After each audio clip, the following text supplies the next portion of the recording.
Before we start on the horror episode, we came to the realization that we completely forgot to mention how to get a hold of us in the first two episodes. So I'm going to throw that out there real quick. You can reach us by email, comment, send us some feedback. Would be really great. That is geeksamusing@gmail.com. I'll just spell it Geeks-a-Musing, GEEKSAMUSING @gmail.com. You can also check us out on facebook.com/Geeks-a-Musing. And we also have a YouTube channel, Geeks-a-Musing. Not much on that right now. I do post the audio, same on the Facebook page of each episode, but we're going to try to do a little extra stuff and throw it on there every once in a while on the YouTube page. We also do have a Twitter. I'm new to that. It's at Geeks-a-Musing, so you can follow us on that. And also, I hear it's good if you can rate us and review us on iTunes, subscribe, whichever podcast app you use. You'll hear us through Stitcher. I personally use Podcast Addict, so I thought I'd throw that out there before the start of this episode, this extra long episode of Geeks-a-Musing coming up about horror. So enjoy. What is it? Yeah, you moved the headstones. You moved the headstones, but you left the bodies. Why? Why?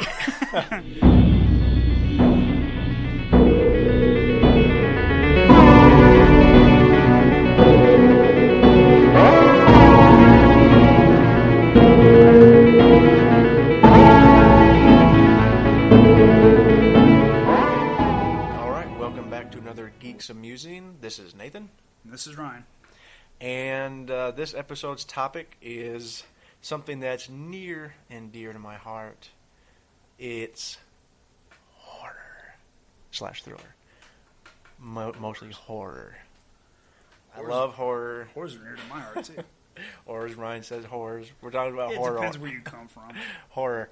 I am so freaking excited to talk about this, man. Speech impediment. Got the speech impediment. But before we delve into that, I want to ask Ryan if there's anything off topic that he would like to talk about. Which I probably should have talked to him about before we started recording. But no, I mean, like, off topic. I mean, we were just watching a bunch of like GIF videos on YouTube. Yeah. Kind of goofing around. I don't know. I don't really have anything. I'm all ready to see what you got for this. I mean, I wrote down a list because my OCD cried out for some normalcy. I know my son, he's dying to get down here and play his game he just bought. So every time I go upstairs, he keeps asking, Dad, are you guys done? So I can, like, no, boy, I'm not done yet. On my game. I want to go home and work on my game. On your game. Killing Floor 2. Oh, yeah. I love that game because it's like, okay, I'll go on that topic. I like games where you cooperate. Yeah, and this fits in with the horror theme, too. Yeah, and it fits in, yeah, it does. But a lot of times, like, I'll know what kind of group I'm in just by the way that people act because, okay, you run around, the first wave comes in. It's like usually, it depends on how many players you have. I think if you have 6 players, which is the max, you'll have about 45, like, different waves of zombies or creatures or whatever coming at you. But once you're done with that, like, and then there's these little shops that open up that you run over to and you buy ammo and armor and stuff like that to boost yourself up, and then you can get better guns if you have enough money. So if you get there, and a lot of times, like you'll be getting swarmed by these creatures, and like you'll get hit from behind, and you're like going, who the hell? Why was anybody watching that guy? You know, something like that. Yeah. And then you can tell by what kind of team you're in, because once you get to the thing, people will start I'll see people are wounded, and I'll start healing them, you know, because you want everybody going, you want everybody fresh and ready when the next wave comes in. So I'll start healing other people. They do have a healer class, like a medic, but when that person isn't doing their job, you're like, okay, why are you here, man? Well, I know, I mean, you were playing it. I was completely forgetting to heal myself. Oh, yeah. And so that's why I did. It was very hectic. I've only played it the one time with you so far. Yeah, it was very hectic. It is a very hectic game, but those weird zombie, it is cool, killer clown things. But you said they went back to the normal skins. Yeah, they went back. I guess they have regular skins they use, and then they put weird skins on during, like, because I guess the summertime they wanted to do a carnival theme, so they had, like, clowns and, like, these weird-looking pinheads with, like, short arms but these big, crazy claws. It was cool, too, that the main menu, you'd have that cool, like, guitar riff of the... Oh, yeah. It's all creepy the circus sound, yeah. Yeah. The circus song, I guess that's what it's called. Yeah, I think there's probably an actual name. There is the.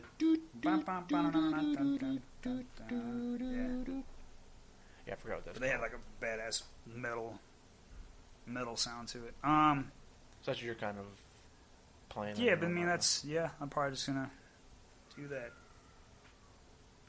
What's that? Why is it dark? Well, this is perfect. Did the thing go off? Did it? I don't have my... Okay, we're recording again. That was freaking weird. Dude, we are talking horror and all this creepy stuff. And it got all weird because we're down in my basement area or / man cave. The man cave. And we're sitting recording and the lights go out. And so I look at my recorder. I'm like, well, that's still playing, but it's running on batteries. I thought they were on a timer. And so I looked at the mics. They're hooked into the wall. And so I went ahead and paused the recorder. And I went over. I was like, no, the blue light's still on for the mics. And so I went out. I went outside the door, and I yelled up at my wife because the light switch was off. And so I asked my wife, I said, hey, did you guys just turn the light off? And they're like, no. And the light switch was down. They had to have been playing. Somebody had to have come down because the freaking light switch was down. Yeah. I didn't hear anybody run Nobody came down the stairs. Dude, very cool, I say.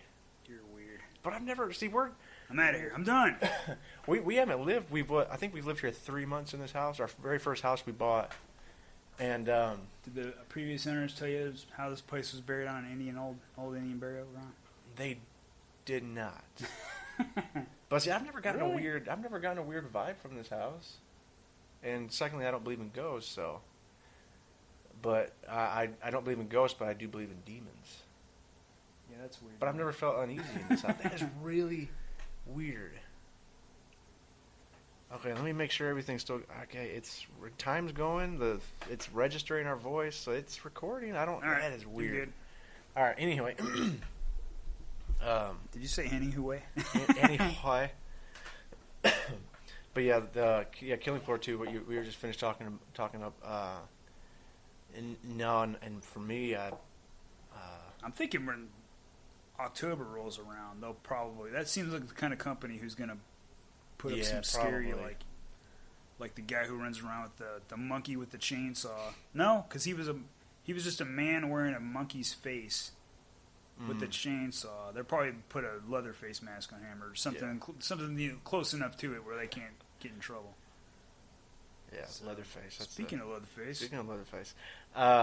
So we're going to... The one thing I wanted to discuss, because this topic is technically horror / thriller. Mm-hmm.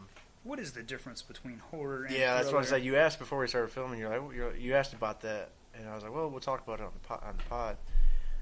And to me, the difference is, horror, for the most part, I personally believe needs to be something supernatural, or not so much supernatural, but not...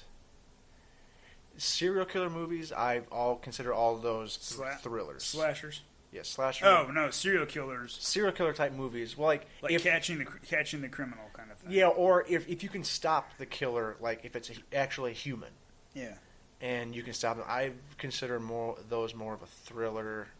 Like Seven. Slasher. 7 would be a thriller? Yeah, exactly. 7 I do not consider a horror movie. I don't consider Silence of the Lambs a horror movie. Yeah. But you'll see that on a lot of lists. Yeah. There's some other good movies that people will put in a horror. There's a really good Asian movie called I Saw the Devil. Okay. I don't consider that a horror movie because there's nothing supernatural, beastly about it. It's just a real guy, real serial killer that's getting tracked down by the cop. Again, the Hitchcock Psycho, I don't consider that a horror movie for the most part because it's a psychotic. It's a psychotic guy, but it's not. It's like a psychological thriller. Yeah, it kind of skirts the line. Another one I think that it really comes close to maybe being the horror, but I still would put more in the thriller, is Steven Spielberg TV movie Duel. Have you ever seen it? Mm-mm. It's the guy, he's traveling, I believe he's traveling home. Oh, yes. He's by himself, and it's the trucker. You never see the trucker. But he's terrorizing this dude the whole time. But again, it's... Because all I know about that movie is they used the spoilers when the truck goes over the cliff at the end, and there's a roaring sound. Yeah. They used that in Jaws when the... Spoilers, spoilers for Jaws. When the Jaws goes down. Yeah, when Jaws goes down, they used that weird mechanical roar of the because it was a robot shark. Come on, everybody knows that. Bruce. We're gonna get on that when we talk a little bit about Jaws. Now, Jaws, I do consider a horror. Yeah, I consider it more of a horror. It's because it's like an unbelievably. It's like I guess the shark that. Well, we'll talk about when we get there. I think horror in my idea would be slasher movies, like any of the Friday the 13th, stuff like that. Exactly. I know the first. And then, like Jaws, something that would make you want to stay away from a certain area, like Jaws. I told you about when I went to Mexico. My friends swam out to the shark net, and I was like, "You guys are out of your mind." I'm not swimming out there. They did. They swim all the way out there. And I got about halfway. I looked down. I was wearing a mask. And I looked down, and I'd see pebbles and rocks. Because the beach was all sandy, but once you got further down, it was like pebbles and stuff, which is weird. And then, so I'm swimming, I see pebbles. I'm swim out, I see where they are, because I want to see how far away I still have to go. I look down. It's pebbles, but it's a little bit darker. Mm-hmm. And then I look up, swim more, look down, nothing. I see absolutely nothing. And in my head, I see teeth coming up at me, and I about face and forward swam. I went away. Nope. I was like, nope, I'm out. Bye. No way. They're like, that net's out there. It's cool. Okay, I'm glad you enjoyed yourself. And you mentioned Friday the 13th. I would, even though the first 2-ish, 3... When does he actually become a zombie? The fourth? Oh, yeah, when he becomes magical. Supernatural. But yeah, those are... When he gets hit by lightning and resurrected. Is that the first time he comes back from the dead? Because 5 was the one when it wasn't him. It was the crazy. Or was that 4? It was the crazy guy who lost his big fat son who got chopped up by the crazy guy with the axe. Yeah. I love that scene. Was that 4 or 5? It was 5. But 4, yeah, I do. 4 was the one where the guy was like, "He's killing me. He's killing me." Oh, is that the one with the telekinetic chick? No, that was 7. Isn't that 8 was going back to Manhattan. I thought that was the one with the guy, because remember he was a hitchhiker. Oh, was he? I thought that was the one where he's like, "He's killing me. He's killing me. He's taking the machete and now he's stabbing my intestines. He's killing me." He's describing it, but I remember reading about that on Wikipedia, because the director had heard a story about a guy living in an apartment and the person upstairs was getting murdered, and he basically heard the guy saying, "Please stop stabbing me." See, that would... But that's what they were trying to pull off. But it came across. But it came out as comedic. It kind of reminds you, even though that was before this movie, but have you ever seen the Austin Power movies? Oh, yeah. With Mustafa, it's the Will Ferrell character. He's like, when he falls down to the thing, he's like, "I'm very badly burned," and the guy comes in and he shoots him. They're like, "Oh," he's like, "You shot me! You shot me right in the leg." It just sounds ridiculous. "Hey, he's killing me!" Oh God, it just sounds ridiculous. But yeah, I consider horror to me. Again, yeah. So anything like Silence of the Lambs, I Saw the Devil, Psycho. Psycho is close, but those type of movies I don't consider. Silence of the Lambs is the big one where everybody's got it on the horror list, but I don't consider it horror. Same. Or you could probably say the same thing with Misery. Yeah, it's kind of more of a thriller. And again, this is just my personal opinion and personal take on it. I would put them closer to horror than anything else, but there's more of a thriller. She's just a psycho chick who got, obsessed with the author, and it's got some horrific stuff in it. Oh yeah, but they bring up that. So, but yeah, that's what I kind of find the difference between the two. But as far as like some of my favorite horror movies, I'll throw out a few of mine right now, and then I'll let you say some of yours. I'd like first and foremost, right now, my favorite horror movie of all time is Carpenter's '78 Halloween. I love that movie. I love what he was able to do with such a little budget, and it took years for me to even before I watched or listened to the making of to even realize that movie was shot in California. Oh yeah. And because they did such a good job of keeping your attention. Like right now I see it going back and watching. Like, oh yeah, there's palm trees in the background. Like, oh look, all the trees right there are green as can be, but there's crinkled brown leaves flying. That's just because they made up their own leaves and they blew them around to make it look fall, and they'd scoop them all back up and use them for the next shot. But it's such a great job of. I see that movie and it's like, oh, I see fall. I see Halloween. Yeah, it gets the point across. Yes, it's The Halloween. way they were doing, but when you look back now, you're like, oh yeah, I can see it. But they did such a good job, and I love that movie so much. And the ending, when Carpenter told, the guy who played Loomis, Dr. Loomis. Oh yeah. He was in The Great Escape. I don't remember his name. What was that other movie? Raw Meat. Takes place in like the tunnels in London, I think. Really? Donald Pleasance? Donald Pleasance, that's okay. it. When he told him at the end of the movie, again, spoilers if you've never seen Carpenter's Halloween. What's wrong with you? After he shoots her. Again, I grant it's got some silly moments with Jamie Lee Curtis constantly throwing the knife away. Oh, yeah. When she stabs him in the neck with her stitching needle. She gets his knife, then she throws it on the couch. Well, then he comes back up the stairs. Like, she's like, hide, kids. And she hides in the closet. That part when he's busting through the closet and like turning the light on, that part is just a creepy scene. But then she stabs him in the eye with the hanger. Yeah. And then she gets the knife and throws it down again right next to him. She's like, oh my God. And then when he's getting shot out the window, he's very stiff moving. Yeah. And then he falls out the window.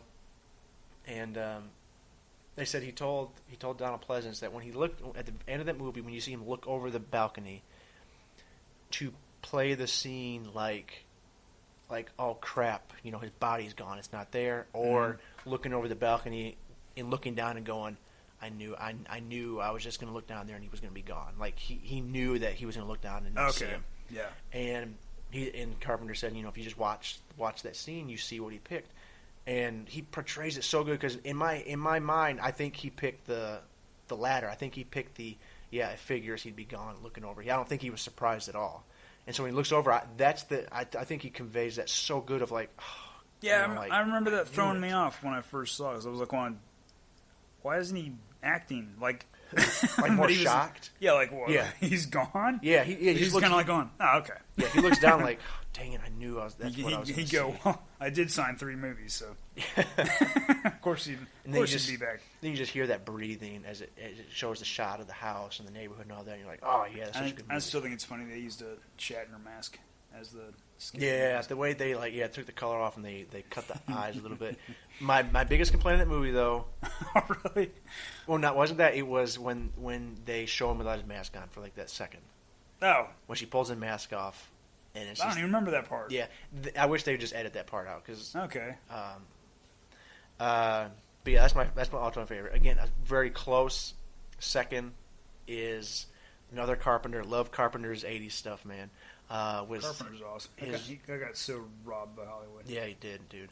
The remake, his more of a sequel to the thing that from another world. Yeah. Oh my gosh, that is! I just rewatched it a few weeks ago with my kids. And really? I got the Blu-ray, the special edition Blu-ray came out, and I wanted to watch it with them. So we all sat down because that's a fairly clean movie. I think they said the F word once. They liked it. Yeah. And because when I was a kid watching that, they say the F word a few times. No, in all honesty, they say really? it like twice maybe. But the big one is the best one. The biggest one is you got to be effing kidding me. I don't curse, but yeah. You gotta be fucking kidding. Yes, dude, that scene because that head and the legs coming out. Oh. But yeah, it's just calling away, and he's just the look on his face is like, you fucking kidding.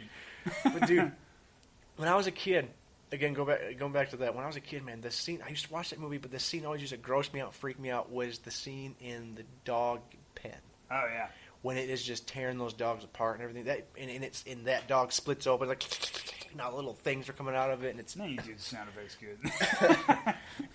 and to see, it had like the same. Dude, I'm getting so giddy. It had like the same reaction. My son had like the same reaction to that as I did, even though he doesn't like horror movies, but he did watch it because his friend was over and my daughter's boyfriend was over too, and so we all sat down and watched it. And my son was going to go get something to eat, But he watched that part and he went, Dad, I'm not hungry anymore. Because he goes, I almost gagged.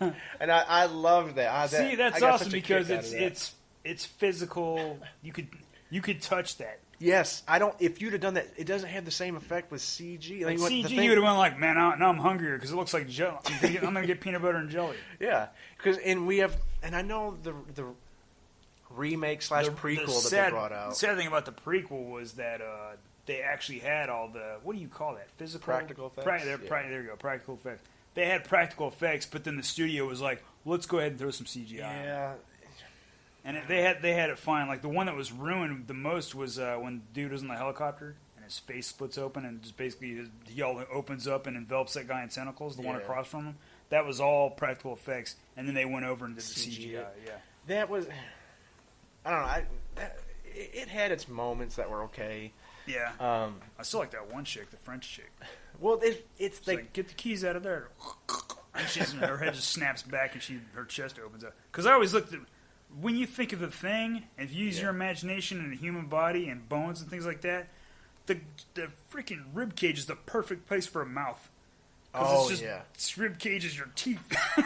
Well, there was the dude on the Carpenter's the thing. He goes to give him the clear, and he puts his hand and goes right in and just chews his hands off. And the fact they used an armless guy, he had lost his hands in an accident, and they used that guy as the dummy or whatever. Oh, yeah. To wave his little stubs around. Yeah, I feel bad because I told my one friend, as soon as when we talk The Thing, or we have a Thing episode, I was going to have him come on and talk because he's a huge Thing fan too. Mm-hmm. But we're kind of talking about it right now, so I'm like, shoot, I don't know if we'll be able to have an all Thing podcast. But there's so much Thing movie we can make fun of it. Yeah, there's such great things about the scenes. What would you put The Fog as? Horror or thriller? Horror. Horror? Okay. That's ghosts. Yeah. Again, another original. Yeah, not okay. Yes, we can talk about this. The Fog. I hate that remake. Again, and going back to Carpenter, man. Carpenter's The Fog is such a good movie. It's so simple and it's so good. He did such a great job, and you don't. You see the ghost, but you kind of don't. I'm not going to name your friend's name, but I wanted to kick his ass after that movie. I wanted to fight because he liked it. Didn't he was like, yeah, he did. He liked it because of what's her name? Oh, from Lost. What was her name? The blonde big boobies. I don't remember her name. Actually, her boobs aren't. Which was sad because Ryan, for the most part, detests remakes. Remakes are a lazy way of doing anything. I don't mind them. I think some remakes are really, really good, and I was really looking forward to that because I love the original so much. And remakes are Hollywood's loss of intelligence and imagination. I agree. I guarantee you know there's probably 300,000 something scripts. Oh yeah, definitely. Somewhere just laying there, rotting away, that are probably like. I mean, that movie Colossal is not the best movie in the world, but it was original as hell, man. I've never seen anything like whatever happens in that movie. That movie's relatively new, so I won't spoil it. In a part, I understand where the studios are coming from to a point as far as like money. Yeah. Like I understand they're in it to make money. And now it's like about money and overseas stuff. That's why. And the new Red Dawn. Oh wait, I'm sorry. There's only Red Dawn. There's only one Red Dawn. And it stars Swayze and Sheen and C. Thomas Howell. That's right. Dirty Dancing herself. What's her favorite? Oh yeah, Jennifer Grey. Oh, poor Jennifer Grey. And Marty McFly's mom. Oh the hot one. What was her name? God, she's attractive. I forgot what her name is. I can't remember. She was attractive big time back then. But the remake of The Fog, my huge complaint overall, it was just an awful movie. And I'm going into it. I was expecting it to be pretty good, but they showed. I don't even remember. And you know what? We're gonna mix these topics as far as like horror movies showing too much and some of our favorite.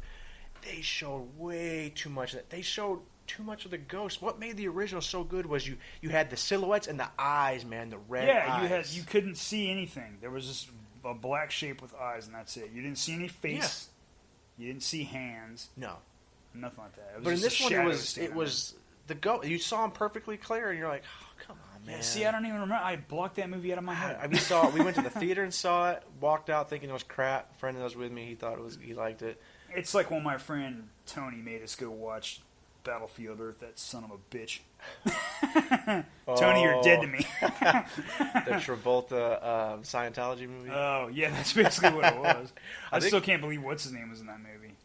The guy who played the sniper in... Oh, yeah. In Saving Private Ryan, what was his name? I don't remember. I like the actor. I can't see his Damn name. it.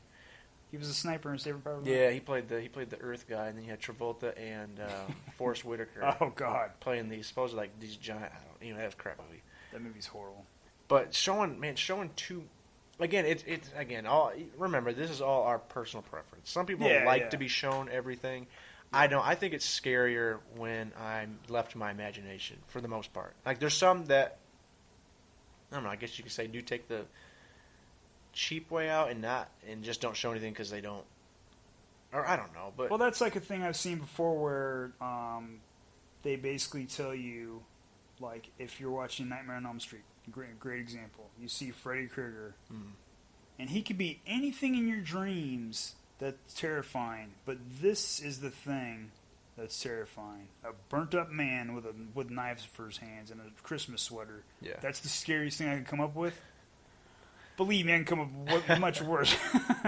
But, I mean, it works until he started doing one-liners, and then it was just like... Then it became a funny... And I know a lot of people... And I know a lot of people who love the comedy in those movies. My younger sister's some of it's one funny of them. because, I mean, I do love some of the lines. Like, I still remember them to this day.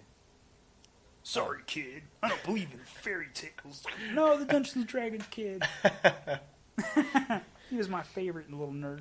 Oh, and then Taryn. Oh man, that girl was hot. Which one? Which the girl with the? She was in part 3. She was the punk rocker with the spiked up hair, and she was a street kid, and she'd been on heroin at one point, and she was fighting Freddy back, stabbing him with stiletto knives that she carried, and then he got her with the syringe fingers. That's right. The syringe fingers. Yeah, which must have been weird because, I mean, like, if she died in her sleep, because a lot of times it's like kid walking around with veins sticking out of his veins. That part always got me. I'm like, my veins. He's a puppet, and he cuts him, and he goes falling. It looked like a suicide. But if this girl, like, dies in her sleep of a heroin overdose, a major heroin overdose, is she just dead?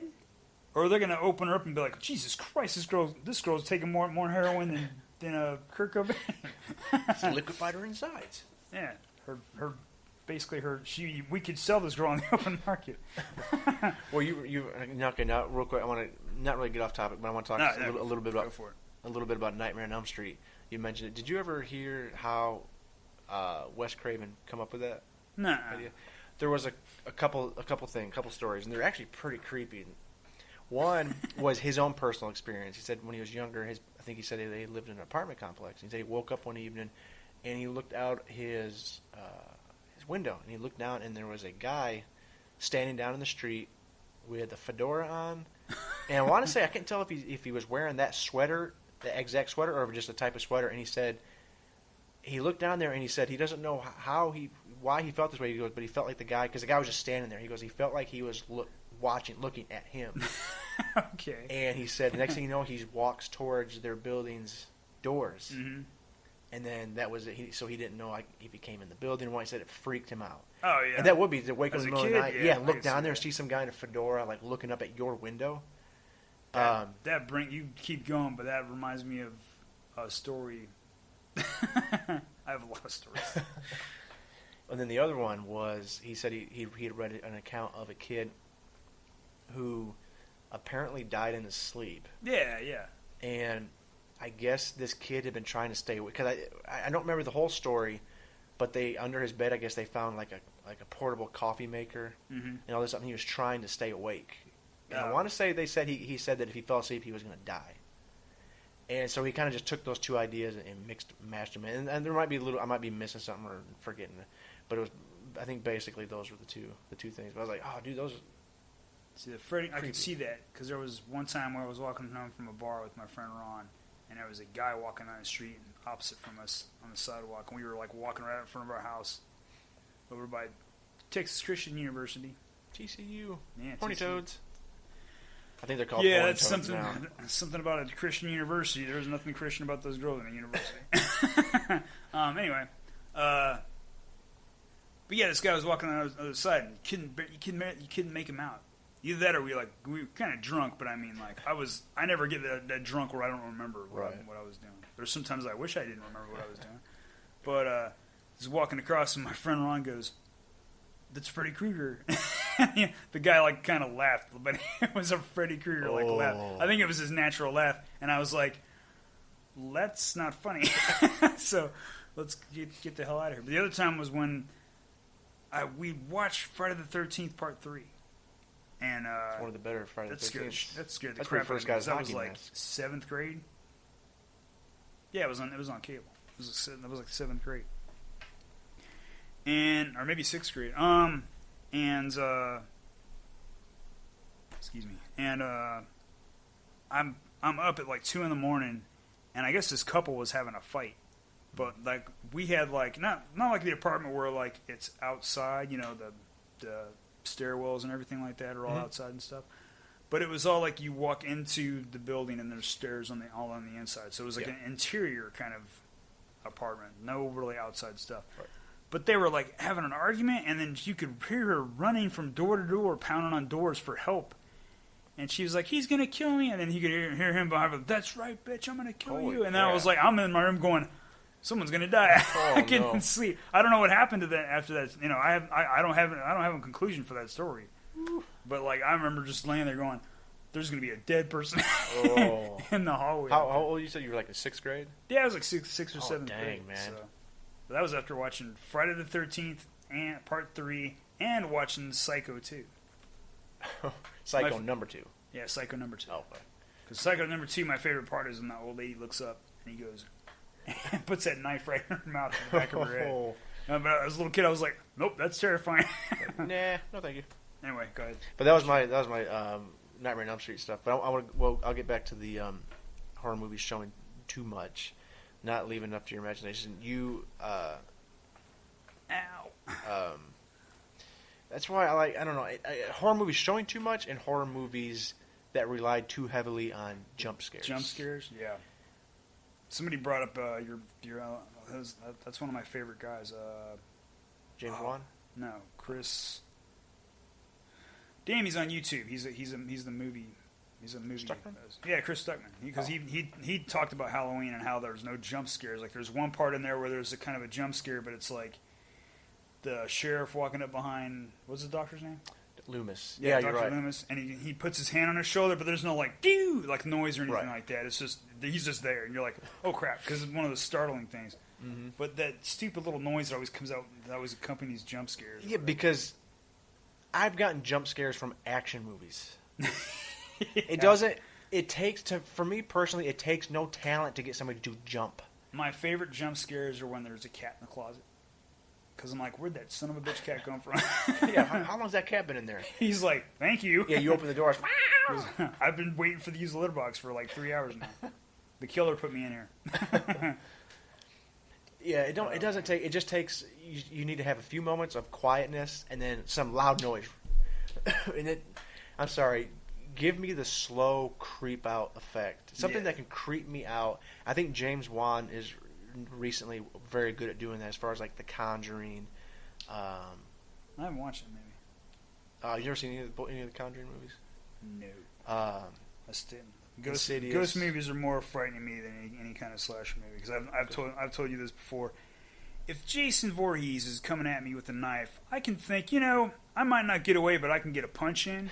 And for my Irish blood, that's enough. I took a shot and I went out like a fucking hero. But like against the Grudge, I'm screwed, man. Because that's a ghost or a curse or whatever the Grudge is. Well, that was like, another movie. I'm gone to the bed and nobody can ever find me again. That's the worst thing. That in my mind, the worst thing is if you're killed by like a slasher killer guy, they're gonna find your body eventually. Yeah. But if you're whisked away by a spirit, your family lives the rest of their life thinking you may show up one day. Mm-hmm. Your body might show up. You're gone for the rest of their life. Yeah. That's horrifying to me. Well, you mentioning the Grudge. There's no closure for them. Your body's just gone. But the American remake of The Grudge, I think, is a very good example of a creep out. The openings for that movie with her looking in the attic, and she's turning around. Oh, with that's that my light, favorite one. and you can just barely see the face. The first time I ever jump saw scare. that. It's just a creep out. Like, what the it heck is that? It is, because the first time I ever watched that, I remember like I was gonna change. I swear to God, I was gonna change. I was like, going, I'm not watching this. And then I'm like watching. She's got the light in the attic, and I'm like, wait, what is that? What the fuck is that? It freaked me out. And then she's just there, and then I was like, okay, I'm hooked. I gotta see see what the. Because this Japanese girl is kind of attractive, except for the weird white face and the blood in her mouth. Yeah, the end when she's just coming down the stairs, and it's not jumpy scare. It's just she's got that weird look on her face, and it's just. Yeah, it's the open. Oh, there we go. That's And all I need speaking of the Grudge, No. gotta tell that story. You gotta tell that story, dude. And everything worked out perfect for you to get that jump scare. We're talking about jump scares. You got a jump scare. Yeah. Because we were talking about the Grudge. We were talking about the Grudge. I used to work security in this building, and I was walking towards the stairs, and we're talking about it, and we got to the. I guess we were just talking about the Grudge, and we were on the phone. You were on the phone, and then I opened the door to the stairwell, Which the stairwell because the stairwell is a big. There's a big part in the movie that involves the stairwell. Although I do like the original part, because there is a security guy who goes to the stairwell, and they have that weird animated hand that grabs him and pulls him into the pulls him into the stairwell, and I'm like, that's scary. Poor security guy. Yep. By the way, security people in the movies are idiots. I would never fall for the crap they always fall for.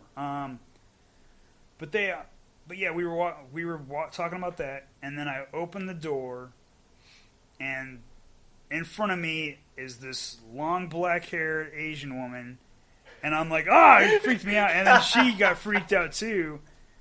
Then we just both started laughing because we had scared each other. But then he's on the phone going, "What happened?" And I told him how like there was this Korean cleaning crew.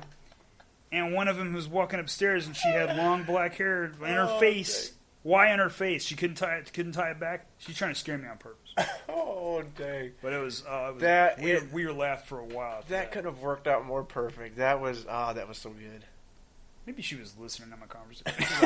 I'm gonna get this stupid American watch this. Stupid guy. No, she was cool because she was teaching me how to count. She was trying to teach me Korean and how to count. And I don't remember. I don't remember any of it. But yeah, I know Ichi ni san, but that's Japanese, and that's 1, 2, 3. I think. I couldn't tell you. Biro kudasai. That's all you need to know. May I have a beer, please? I want a beer, please. But yeah, that's my personal thing. It's creep me. To me, it takes more talent to creep me out. Let me when I'm watching a movie to make me feel uneasy, to feel creeped out. Yeah, you made me want to turn it off, and you got me.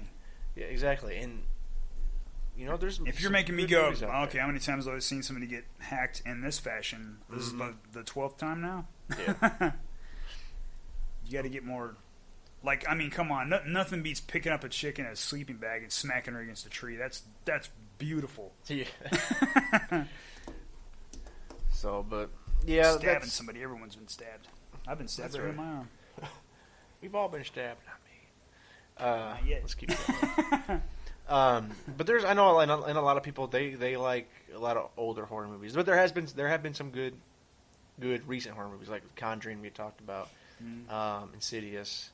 You want to talk about practical effects on Netflix right now? There's a movie called The Void, and it's very Carpenter-esque, and it's mostly all practical effects. Good movie. So if you get a chance, watch that. The Void. Now that you're talking about practical effects, I'm trying to think, does Stranger Things have practical effects? Is there any CG? Is the creature CG'd in there, or is it somebody in a suit? I can't remember. I think partly in a suit would enhance with CG. Might be. Because the head is a big mouth, like a pedal. Yeah, that's right. But there's another good one. It might still be on Netflix right now, but It Follows. Yeah, I haven't watched that. You haven't seen that yet? I've seen some scenes from it, but... That's a really, really, really good horror movie. Very different. We talked about it a little bit earlier, Cabin in the Woods. Yes. It's a very good movie that plays on the horror movie tropes like, why would they be acting this way? Why are you acting so stupid? Yeah. And like the stoner guy in that movie's like, why? No, let's not read from the book. Like, no, why were you like? Why are you acting like this? You're not a dumb jock. You're a smart dude. But it's all the chemicals that pump in. Chemicals and stuff in their food. That is a really good movie. I'd imagine most people have seen that, but it's a good. Yeah, that movie. is a good movie. Another one lesser known that I try to tell people about is Unmasked: The Rise of Leslie Vernon. Huh? You never seen it? Uh-uh. It starts off documentary style, like a mockumentary. Yeah. And it plays on the notion that horror movies, the characters, Jason Voorhees and all them, are real people, like real slashers. And so this guy, he's an up-and-comer who wants to become his own slasher. So it shows him preparing. To get his legend going and starting. And it shows the house that he's going to end up killing the teens in. He's got a booby trap at certain ways. And it shows them. It's kind of the first half of the movie is done, like I said, like a documentary and a kind of like a comedic, because it shows him like doing cardio, and he's like, "Yeah, man," he goes, "You got to keep your cardio up because he's got to keep up to the." Yeah, he's like, all these people are running. He goes, "I got to catch up to him by just looking like I'm walking," and but then the movie kind of flips and turns into like a real horror movie. Okay. Really good. I wish they had made a sequel to it. They never did though. But that's another good one. I'm trying to think of all the movies I saw growing up as a kid that I should have been watching back then. But like, what was the one where the big thing was was that My Bloody Valentine with the shish kebab in the mouth? Do you remember the movie poster for that? I don't think that was My Bloody Valentine. Or something. My Bloody Valentine is the one with the miner. Yeah, that's right. That's the one with the miner and the pickaxe. Which is that's not that bad of a the remake of that. It's not bad. Yeah, I didn't mind that one. That was made me laugh. The Dean from Supernatural. And he was the bad guy. What was the one with the he was running from all those movies, all those shows. He was running from his past. That's right. There was one Sleepaway Camp. You ever seen this one? I have seen Sleepaway Camp. The very first end? one. Yes. Man, I bet that flipped people's minds. That major spoilers if nobody has seen Sleepaway Camp. That movie was made in the 70s. Yeah. Well, I thought it was 80s. Okay, early 80s. Was it? Early 80s. We talked about this when I was at camp. I was at a campfire. I remember talking about that. Spoilers coming for that movie, though. The end of that movie. And I actually think the face looks creepy too. The face is creepy because it was a mask. Yeah, they took a mask of the chick and put it on that dude. And she's got that weird open mouth looking sideways. Yeah, in the whole movie it's this girl and she likes this one boy and she kind of gets made fun of and all that. Teased throughout the whole movie and all that. And at the end she kills that kid. I forgot that part. It's been a while since I've seen it. And everybody's freaking out, and you see her face, camera pans out, and... Bonus points, big old wiener. Well, not big. I don't know. It was a boy the whole time. And so it pans out, and that dude is butt naked. And all they did was just take a mold of her face, her head, and put it on the guy. And he Very was good mask. It was a really good mask. It was creepy looking. Like you said, she's got that grin, like, it just looks all, like, freaky. She looks like her jaw's unhinged. It does, man. It looks weird. Oh, it's terrifying. The look on her face. But you're like, "Oh, that's not a girl." No. But when the guy sees, the guy's playing on it, when he sees it, they're going, "She's not a girl," or something like that. He's just kind of like matter of factly, like, "Oh, it was a dude." Yeah. I was a guy the whole time. I see the wiener right there. But yeah, that's. And then I think they've done that since that other movie that played in was that early '90s, the Crying Game. Crying Game. Oh, when it comes out, it's like, blah, blah, blah, blah, I got a wiener. I wouldn't say, wouldn't go with those sound effects. I've never seen. It was more like boink. I haven't seen that movie. It was a while since I've seen that movie. But you've got a. But I mean, you're already there. You've already done stuff. We'll get back on movies here in just a little bit because Ryan's got an IGN's. Oh, okay. Top 25 Do you want horrors. the top 25 now, or do you want? We'll wait. We'll come back to it in just a few minutes. Because we were talking about favorite horror movies. I can go through this list and you can talk on. Okay. Talk real quick. What's some of your favorite horror games? Oh, horror games. Man. I mentioned last time I just finished playing Until Dawn, which is if you haven't played that game, it's maybe horror, but it's a survival game. One of the first ones. This when I got it, when I was stationed in Japan. It was called Biohazard. Oh, Resident Evil. But it was Resident Evil. Yes. And the reason I know this game is scary, because one of the greatest jump scares ever, there's the part where you're walking down the hallway and there's glass on one side. And I'm sitting on the mess decks and I'm playing my Japanese PlayStation, which I still own to this day. And I still have that Biohazard game. So you're walking down the thing and I'm being watched. I got a couple Marines to my right behind me. They're watching me play. Everyone's just watching me play. Big old bad Marines. Yeah, big bad Marines. I got a couple SEALs on the left of me. They're watching too. And fucking dogs come jumping through the glass. Yeah. And everyone there was like, "Holy shit!" Because it scared the hell out of everyone. And I was just like, I actually did the thing where you jump and the controller left my hands for a second, but I caught it. That's awesome. And I was like, we were all, and they were like doing that nervous laughter, like, "Oh man, that got me," that kind of thing. But I'm like going, "Oh my god." Big tough Marines and Navy SEALs got scared by some cartoon dogs jumping through glass, but I got scared too. But I'm playing the game. But yeah, it was still funny that movie that game could do that. What else? What are the horror? Resident Evil. I still want to play the last Resident Evil that just come out, but I was wanting to wait and play it in VR. A lot. There was games like Clock Tower that came out in Japan, but I didn't play them because I made the mistake of playing a game in all kanji before, and I had no idea what that game was about. I beat this game called Ark the Lad. It was like a little RPG game, like Legend of Zelda, and I beat that whole game. I have no idea what it was about. It was all in Japanese? Yeah, it was all in Japanese. Like going, okay, I guess this is accepted, go forward, or whatever. I don't know. I had to work it out for myself. Which one's attack? Which one's retreat? But yeah, one of my favorites though. I love I do like that Resident Evil. The first Silent Hill I thought was a very good creepy. Yeah, I never played that one. Creepy game. I watched love the movie. Oh god, that movie was the first one or second one. I don't remember. Whichever one. Silent Hill. You know about? Whichever one. Horrible did. The Silent Hill movie. You Ballin. What's his name? Oh, you Bull. Oh. Didn't he do one? He did. I know he did that. God, I think he did a zombie one, I think. Yeah, it was House of the Dead. Yeah, House of the Dead. I own that movie. I never watched it. Or did we watch it? I own that movie on DVD, but I put it in one of those. I've got boxes of DVDs because I've been swapping them out. But I went through and took all the movies I watched once, and I'm never gonna watch again. I put them in a box that. I don't know. Take them out to the firing range or something. I'll tell you one recent horror game I just actually played with my kids. Is what that game Little Nightmares? Little Nightmares. Little Nightmares. It looks and plays kind of similar to Little Big Planet, but it's just this creepy, disturbing imagery. I don't know how to explain it. It's really good, and it's just really they have just some of the stuff that goes on. You're like, oh, that's just really creepy looking. It's really really good. I would really recommend that one. But as far as horror one, I think that and Until Dawn. Well, actually, I didn't play Little Nightmares. I watched my kids play it. But Until Dawn, probably the last one I've played. Horror-ish. I have Dying Light. I was able to finally just reload Dying Light. Left 4 Dead. Left 4 Dead. We played that a couple times. Yeah.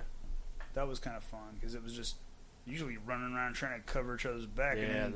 I did not like the swarms because you had a certain amount of time till one was coming. Like they were coming. They were going to come no matter what. What were those other ones called? The witches? God, I hate the witches. Yeah.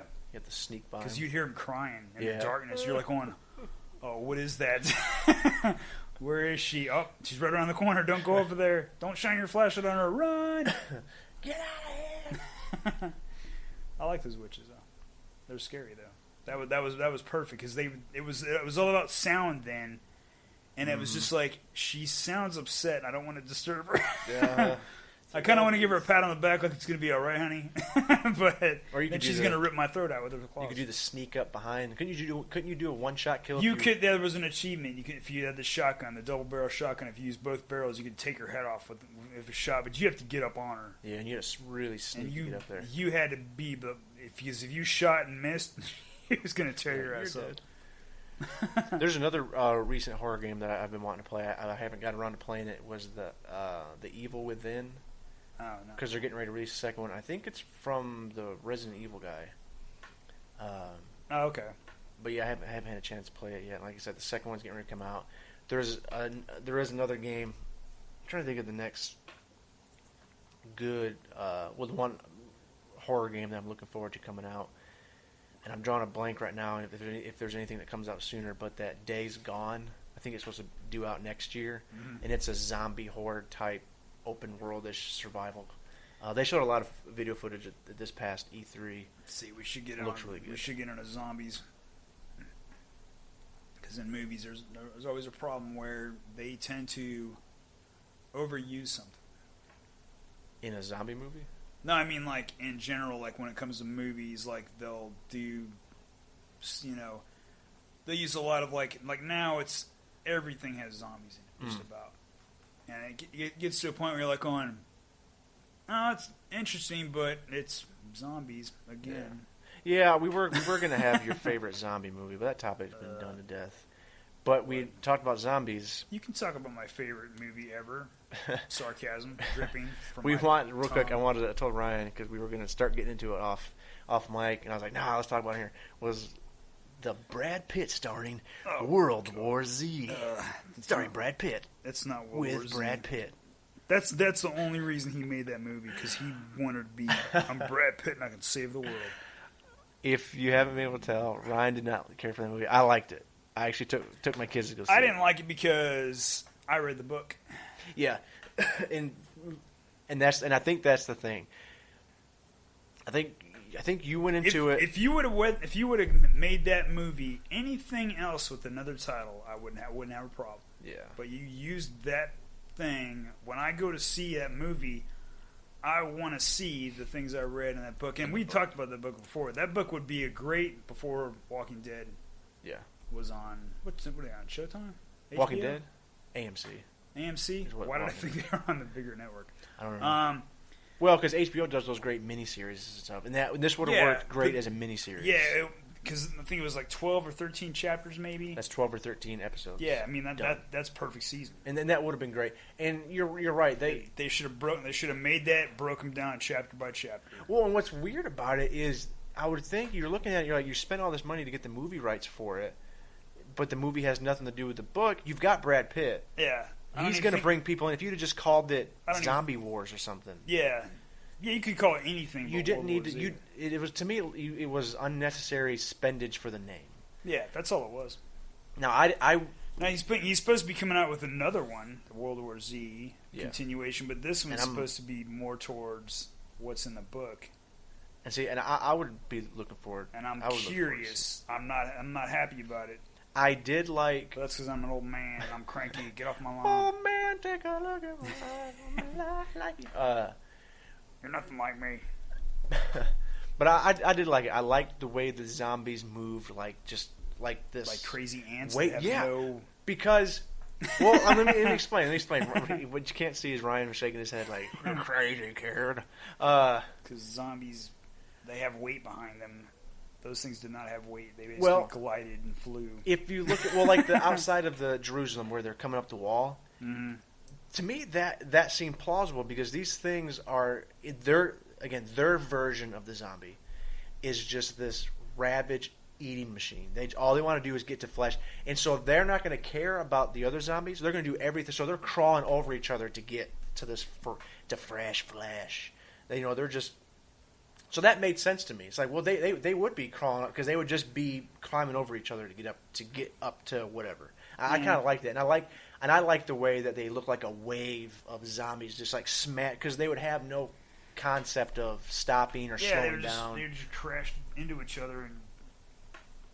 And I don't love the movie. Yeah. I did like if I sit down and watch it, I usually just watch the really mainly I kind of just watch the last part when they're in the city when he's trying to get up to the helicopter, and that was a good thing too. The way he watched to see how long it took for that guy to turn.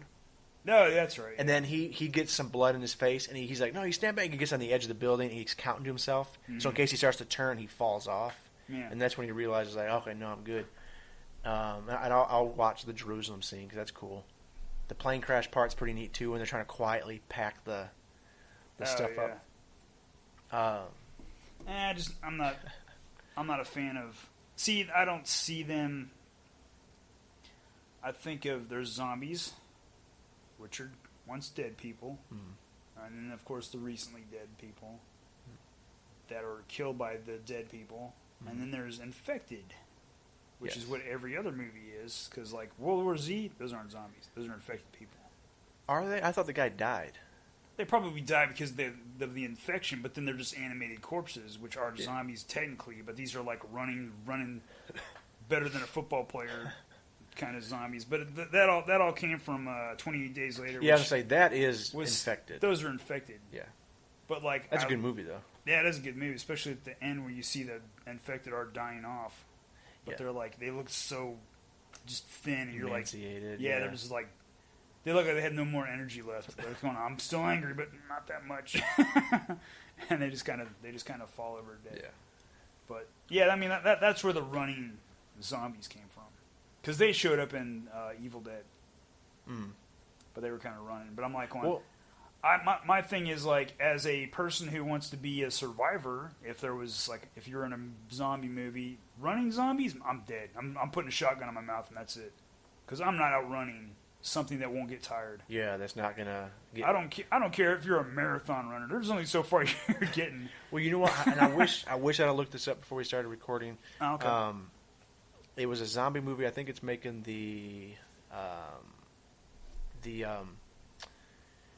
well, I'm drawing a blank. What's that called? Where when they go and like preview movies at Sundance, and what are those called? I'm drawing a blank. Toronto Film Festival, like film festivals, the festival run. Yeah. I can't remember the name of it, but there's supposed to be one where I think it's a woman. She's trying to get away from this zombie, and I don't think it's a runner. I think it's just kind of like a shambler or like a quick walker. Yeah.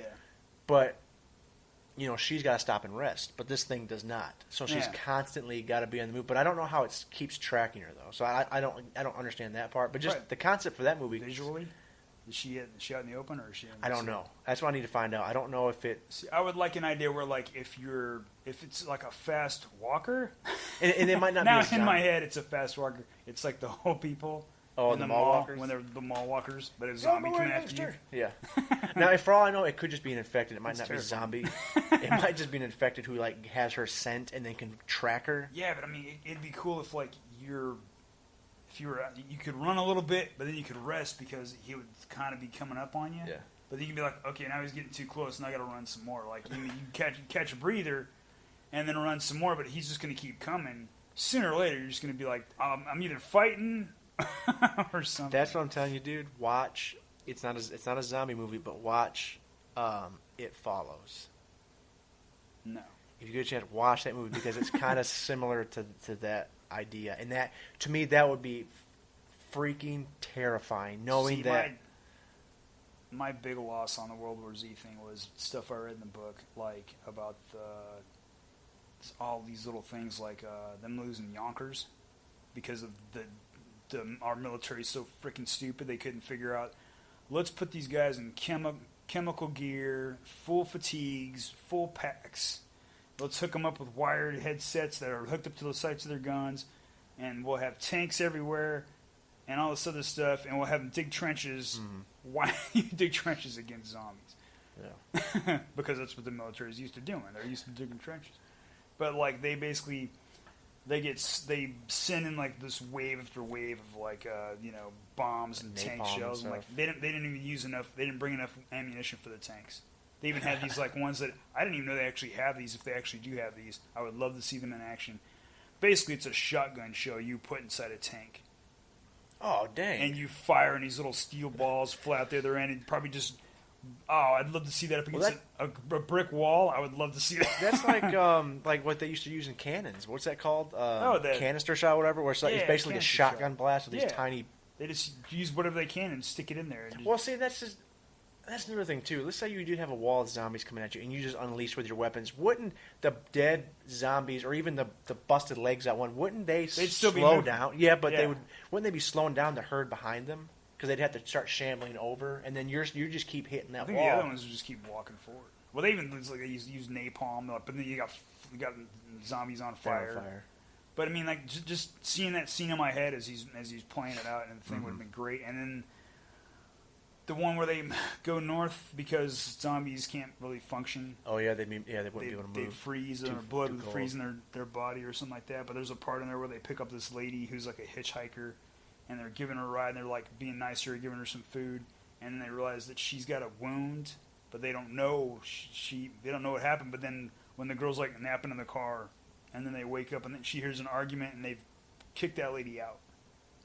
So then she's trying to run to catch up, but she's wounded, and you're like, okay, what, you know? But is she bitten? What, you know? They just left her to her own, and I'm like, oh, that's kind of sad. But I mean, in a situation, you have to think of your family first. That kind of situation. But then, of course, the best thing in the whole scene and thing is when I'm pretty sure they gathered all the forces to the Rockies, and they built this wall. In my head, it goes from, like, you know, north to south, you know, this wall, and they start covering the whole United States. This wall just moving. And they do a thing where to draw the zombies to them, because you have one zombie moan, and when that zombie moans, his moan is picked up by another zombie, and then for on, and then you've got them for miles around coming. But they had this wall, and they had like 3 lines. You know, they had like the 3 line. They had like semi-automatic rifles, so they could take, you know, shot after shot. And they all trained like on a piano. It has that little thing that goes back and forth. Yeah. So they trained to shoot like that, bang, bang, bang, bang. You know, and take their targets. And they were using these things called cherry blossom rounds or something like that. So they'd hit and burn the brain and just, you know, take the zombie out so you weren't winning it. But to get them all, to draw them all in, they put up loudspeakers. And they started playing Iron Maiden's "The Trooper," and I was like, I would love to see that in a movie, because you would just hear that, you'd hear that picking up, and the guy who's narrating in the books, it's Mark Hamill. He's the trooper telling the story. Oh, okay.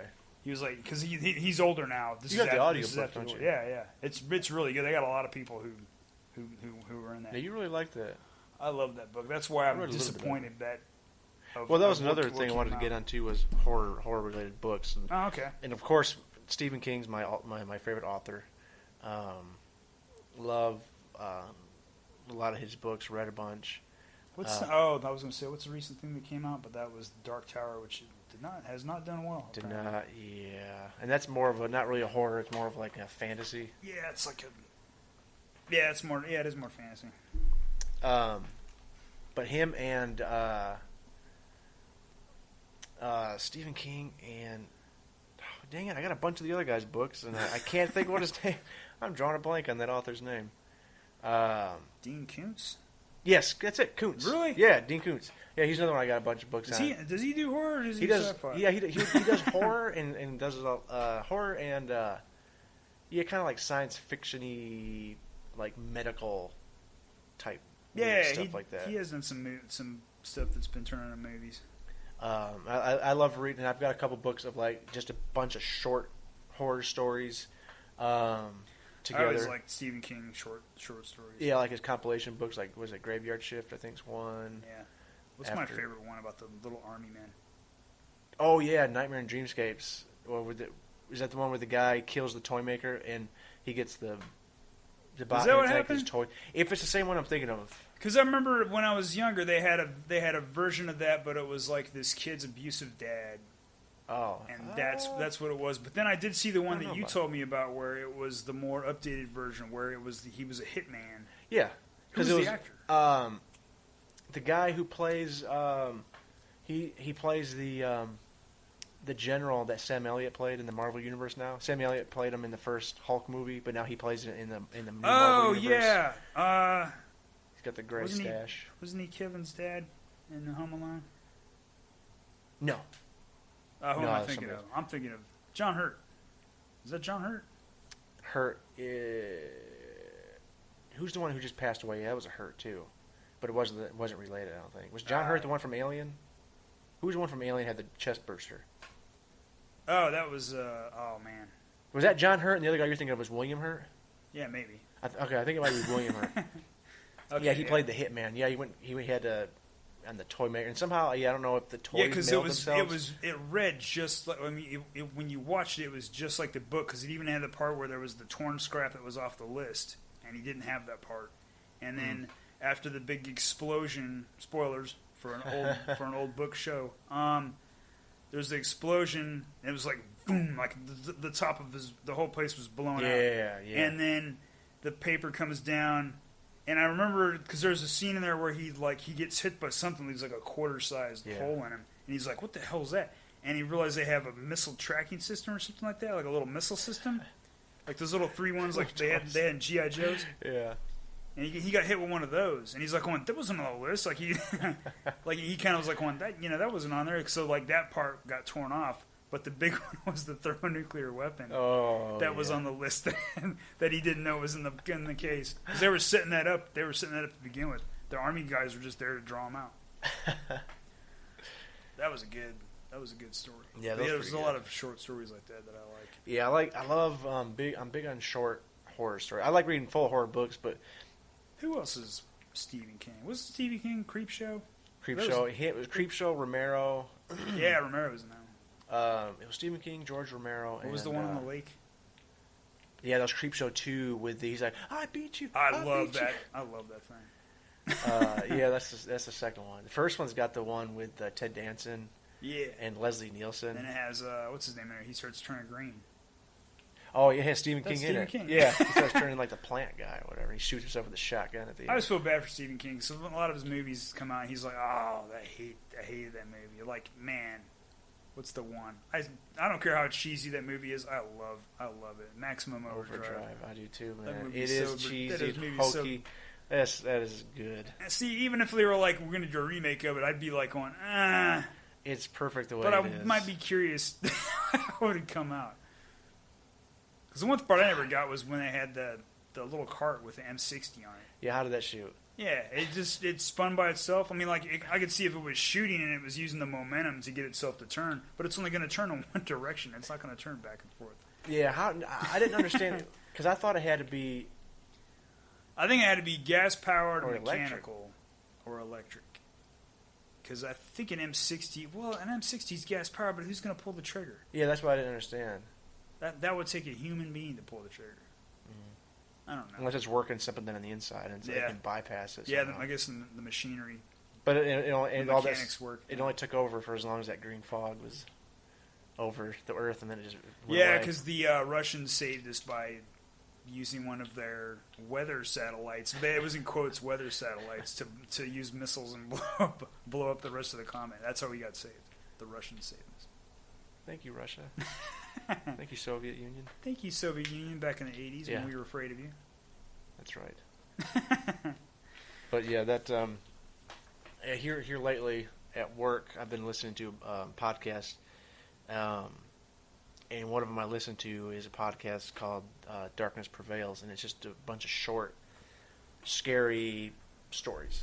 So it's like maybe anywhere from half an hour-ish to an hour. I think one I listened to was an hour and a half long, but it's anywhere from like 5 to like 15 different short, supposed to be true stories. Like it could be one episode could be all the stories are Bigfoot related or haunted house related or creepy lake stories and stuff like that. So hearing like books, and I love reading books with a bunch of short stuff in there like that.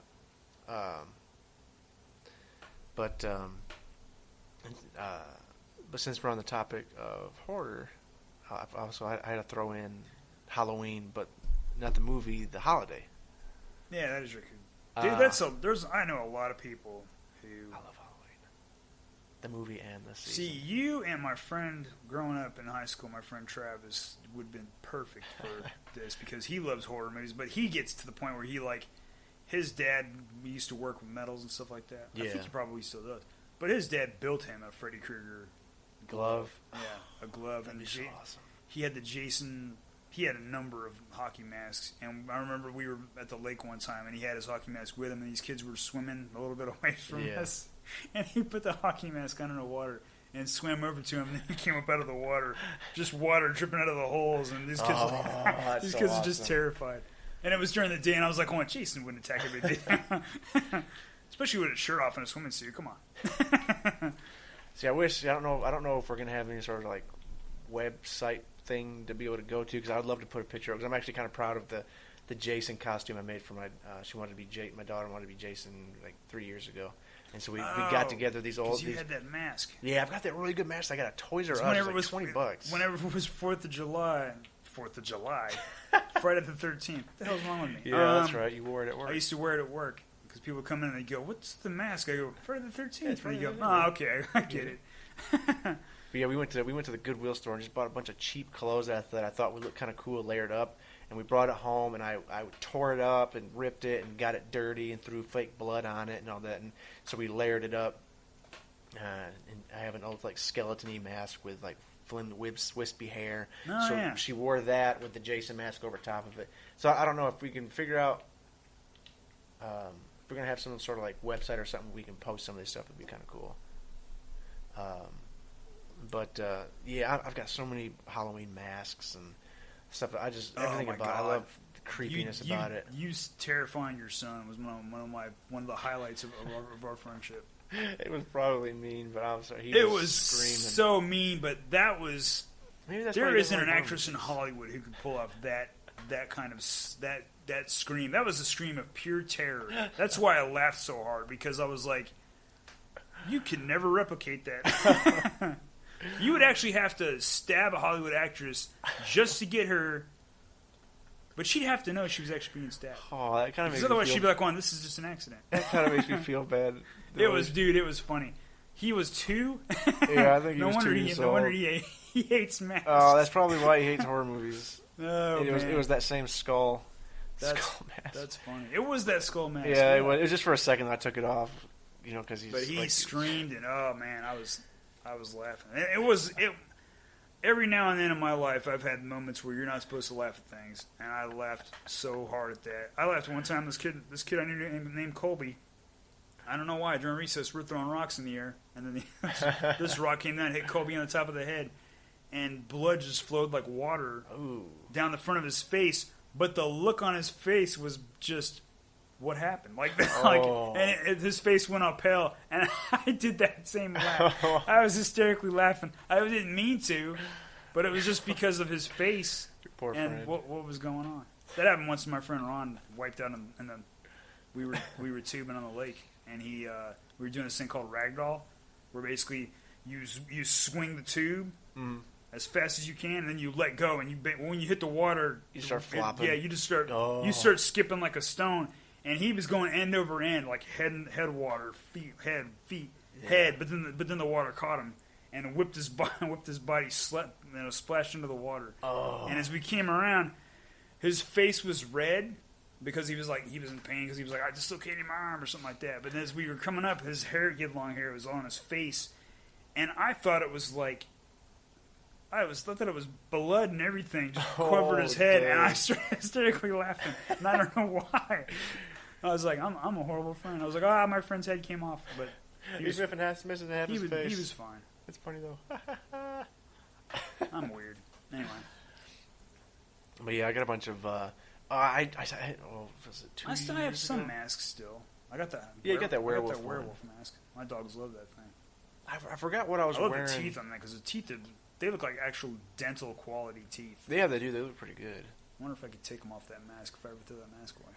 I think it was the just baby doll mask I have, and I have this whimsy hair that was on top of a Leatherface mask I have, but it ended up coming off, and so I had that whipsy hair, or not whipsy hair, but like kind of like that brownish curly hair, and I had a baby doll face mask on, and I don't know if my daughter didn't know I was home, or because she was upstairs using the bathroom. And I kind of left the TV on. I'm already laughing because it's funny to me. But I turned the lights off, and I did a kind of. Please tell me she screamed. She did, and I kind of got the horror movie thing ready because I went. We had the master bath, so I went into mine and my wife's room, and I unscrewed the bulb just enough to where it wouldn't come on when she flipped the switch. Oh, okay. And so I was hoping it would flicker. No, I should have done that. And I went and stood in our bathroom with that mask on and everything, and I just stood there, and I heard her come down. Oh, I think See, in that case, I can't ever be quiet because I'll stand there and try to do the face, like be serious, but then I'd be going, I'd be giggling. I wouldn't be able to. I can't remember what it was. I don't know if she didn't think I was home or I told her I was leaving somewhere or something like that. But I banged on the wall really loud, and then I went and walked to my room and stood in the bathroom, and I heard her come to the balcony and go, "Hello, Dad." So she come downstairs. All the lights are off except for the TV, so I had that cool glow. And she come downstairs. She goes, "Dad." And she went to the kitchen. Dad, what's going? And she went in our room. What color is that mask? It's like a pinkish look. Okay. But it kind of looks like it looks like a baby doll. Yeah, baby doll. But with no features. It's just plain, right? Yeah. I think I had a little bit of like rosy type cheeks maybe, but it's all like looks like it's dirty. I remember I don't like that mask. And been sitting out for a while. Because I do not like baby dolls. And so I stood off to the side. So the first time she come in the bedroom and tried to flip the light on, it wouldn't come on. And so she didn't come in there. She's like, "Dad." And so she went back in the kitchen, and this time, so I got out. I stood right in the doorway of our bathroom, which is on the other side of the room. And she come in there the second time and saw me, and screamed and ran outside. Oh, man. So I hear her going, "Ah!" She took off and bolted out the door into the driveway. At least she's smart. Didn't run upstairs. That was good. She went out in the driveway crying. Oh, okay. But not the crying part makes me sad. Not screaming like my still son. Laughing, I can't help it. But I went outside and she started laughing. She's like, "Oh my God, Dad!" She's had tears in her eyes. She goes, "You scared me so bad." And of course, I'm dying laughing. Oh man, I wish I was there for that. Oh God. Oh, but yeah, my whole love of horror and See Halloween. that brings you to like where I think that was a camera trickery. But you ever see the thing where the girl gets home and she's in the kitchen and her friends are trying to pull a trick on her? So you've got a boyfriend hiding by the side of the cabinet or something like that, and then the other girl has the camera, and the girl comes in and she gets to the refrigerator and then turns and the guy's there with the mask and she freaks out and runs outside, runs across the street, but she's hit by a car. And it looks real, but it's actually it's just a movie. It's a movie. But when I first saw it, it doesn't include you in that. You know, they're like, "Oh, this has really happened. This is a bad thing." But then I learned later it was a hoax. Oh, dang! But I was like, "Oh my God! Imagine if you scared somebody, they ran out, and got killed." You're yeah. like going, "Well, I give up horror. Like, I'm just going to watch Lifetime movies from now on," which can be horrible. Oh man! Horror-filled. My love for horror movies and like Halloween and scary stuff stems from my childhood back in Michigan. Oh, I gotta hear this. My parents, they would scare us kids. So of course my mom now, whenever I scare my kids, she's like, "Oh, you know," she's kind of like jokingly, she's like, "Don't scare them kids." And I'm like, "Well, Mom, you know where I got it from." But back in Michigan, man, there was one Halloween. We had a basement, and so I guess they were downstairs carving the pumpkin. It was a little bit before Halloween.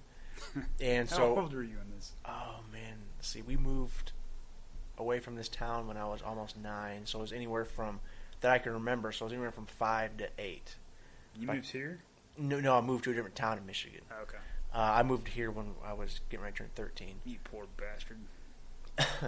But my dad comes, he's like, "Hey," he goes, "Hey guys, we finished the pumpkin. You want to come downstairs and see it?" We're like, "Yeah, yay!" So we go trudging down the stairs, and they had the lights turned off in the basement, and the pumpkin sitting there with the light inside of it. So we see this pumpkin. Oh yeah. You know, with the that's perfect. Though it would draw your eyes immediately to the pumpkin. It would. You could not see anything else down there because again, it's a basement, no window, pitch black.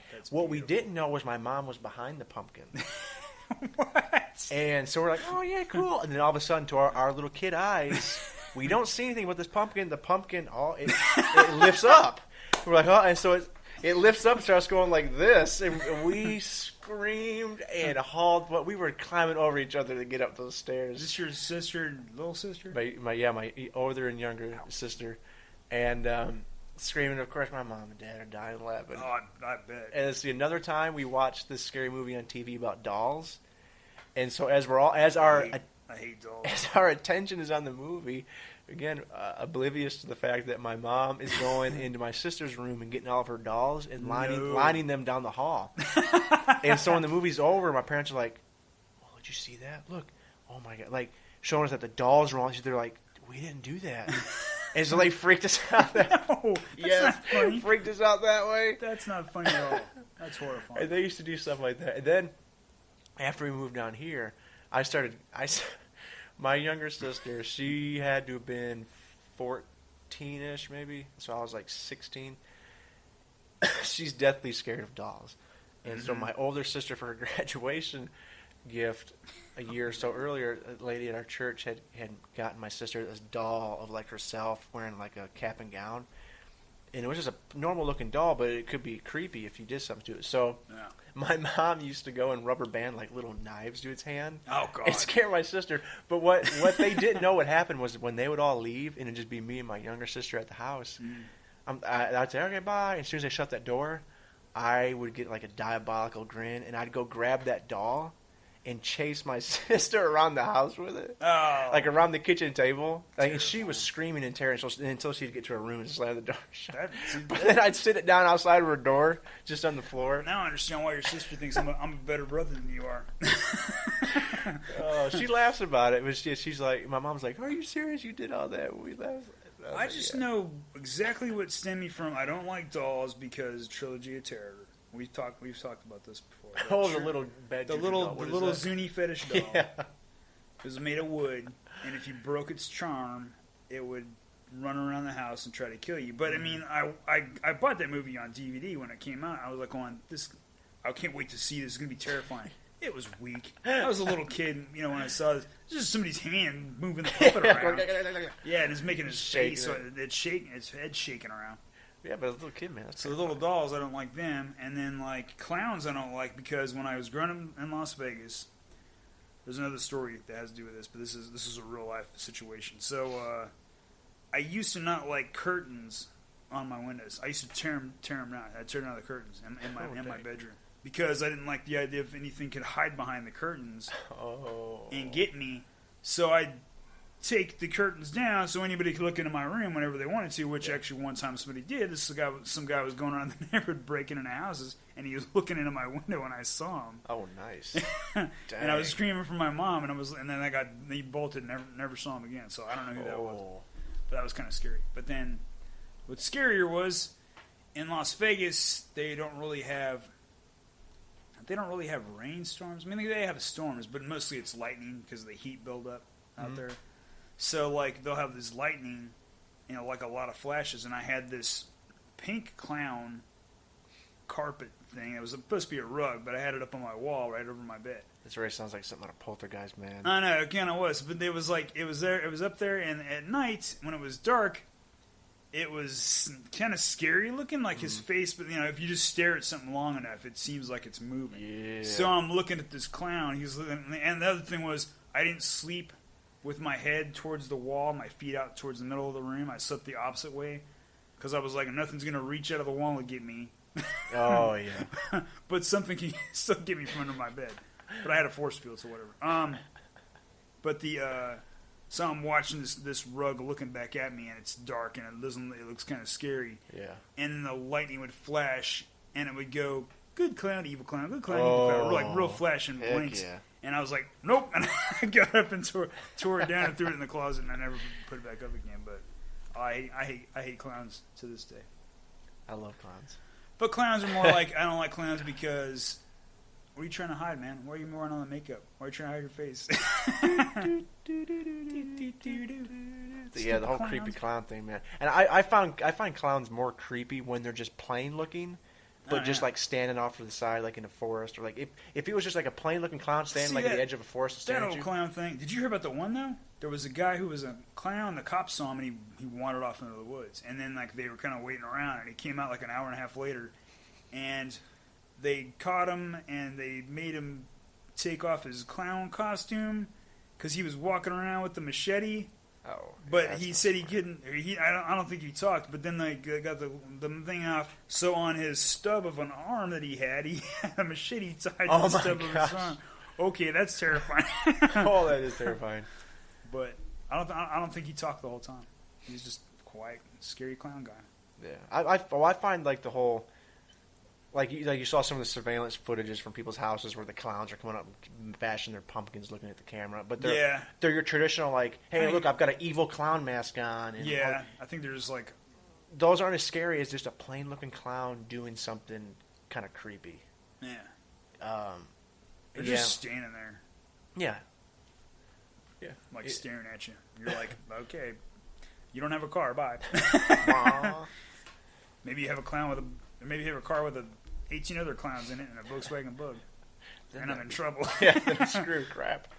Oh dang! But let's go ahead and get on your list of IGN.com's all-time top 25 horror movies. And we will maybe try to do a quick discussion of each one. Okay. But here we go. We'll start with number 25. All right, number 25 is Cabin in the Woods. Which we did talk about that. You had watched, and then you told me about it, and I was like, man, because you're the horror movie guy. I can't say that word horror movie. Horror. Because that always sounds like I'm saying a horror movie, which horror movies are pretty good. But yeah, I would love to just do an all horror podcast. That'd be great. But then they had Cabin in the Woods, man. So Cabin in the Woods, my favorite scene, which I was telling you about, where the elevators open up and all those creatures come pouring in. Any movie we talk about, there's going to be there's going to be potential. There's going to be spoilers, but I mean, some of these are super old. Yeah. And if anything's 2 years or older, and I'm spoiling it for you, you need to get out from under the rock and go watch some movies. Although I will say this, I just a few years ago finally watched all the classic Universal monster movies. Really? I had never seen them up until then. I'd seen clips, but I'd never seen the whole thing. I watched this when VHS first came out because there was a big VHS versus Beta. Oh, Betamax, which is weird because my grandpa had a Betamax. I wonder why VHS won out. You want to know why VHS won out? Yeah, I know. Go ahead, tell us. Porn. Yep. Porn was like, we're going to use VHS because Beta's ridiculous. So yeah, we kind of discussed Cabin in the Woods a little bit earlier, but yeah, like you're saying, everything pours out. Everything pours out, but I went frame by frame because I wanted to see what was going on. And I went through it like 3 or 4 times because I focused on certain areas because I wanted to take in everything that was going on to these ridiculous guys. Very cool scene. I love what's his name, because he wanted to see mermen the whole time. Oh yeah, the whole time. He finally got to see one. He goes, "Oh come on!" Yeah, he's like, "Oh come on!" Because he finally got to see one. Yeah. Oh, there was the one girl who got swept up by the tentacle, and I was like, she's probably not that bad. I was using Japanese animation. Oh, yeah. Yeah, that's right. Yeah, they're done good. It's a little bit of hentai action there. Let's see. Number 24 is Scream. Now, Scream I actually thought was pretty good. The first one, yeah. The first one was really good, because it talked about the crazy tropes. And would that would technically fall under the slasher? Yeah, it'd be a slasher maybe. Because there was also, I don't think it's on here, but what we did last summer? What's it called? Oh, I know what you did last summer. Yeah, I know what you did last summer. Yeah. I went to the theater and saw that. Kind of the same thing. I can't think of a whole lot of horror movies I saw in the theater, other than The Fog. The 2000 crappy 2, whichever one we saw. Yeah, that's. But real quick, we're gonna go see it. You're going to see it, right? What? Before we go see it, I'm going to rewatch the awesome Tim Curry Pennywise. Do you want me to go through? I heard my phone. You don't. Does Hipster Ryan have to come out? He might have to. I don't know. Hipster Ryan might like this. No, Hipster Ryan likes everything how it originally was. Okay, so yeah, number 24, Scream. Yeah, I like the first Scream movie. Dracula. Number 23, Dracula, the original Dracula, 1931. Ah, well, what's that famous line? The children of the night. With the wolves. Yeah, on the wolves' house. He did a great. He did. Great that was job. Actually, and again, talking about the original Universal, that was really. Is that the only original Universal? No, I think there's a couple others. Okay, because that Dracula was actually. Maybe that's it. Well, why did I? Okay, anyway. Well. Actually, I'm my B's and D's right. You know what? I don't. Well, that one throws me off. I've never seen that one. Yeah. But I don't consider that, even though it is. I think of like the main ones right off the bat. Those are the ones I saw. Yeah, see. Like actual Frankenstein. Yeah. So yeah, Dracula actually 1931. I mean, that was back when like they were really.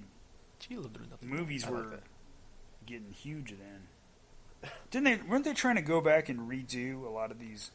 They're trying to start the what they call it, the dark universe. Yeah, the dark universe. And you had the so Tom far, Cruise. You guys are failing miserably. Yeah, the Tom Cruise is the Mummy, which I like Tom Cruise as an actor. I like most of the stuff he's in.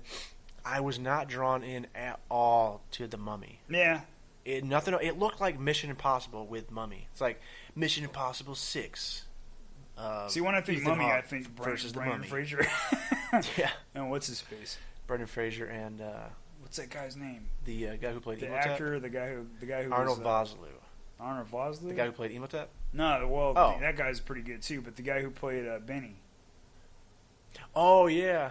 I love that guy as an actor because he was in is that a Looks horror like- movie? Is that science fiction? Looks like I have on the horses. Hey Benny, look who's on the wrong side of the river. He's like, yeah. Aw. Well, I love the part of the movie when he's going through all the different things. Oh, like, he's going through right, different religions. Yeah. He's like, I like his reaction when he finds one. He goes, "No, not that one." Yeah, no, he's no, no, he's not like that. talking to himself, trying to find the right ones, trying to save himself. Were you talking about Deep What was Rising? that? Yes, I love that movie. That movie is so bad. It's a creature feature, so I Yeah, consider it's a it horror. creature feature, but like, that movie probably did not do that well. I don't think it in did. the theaters.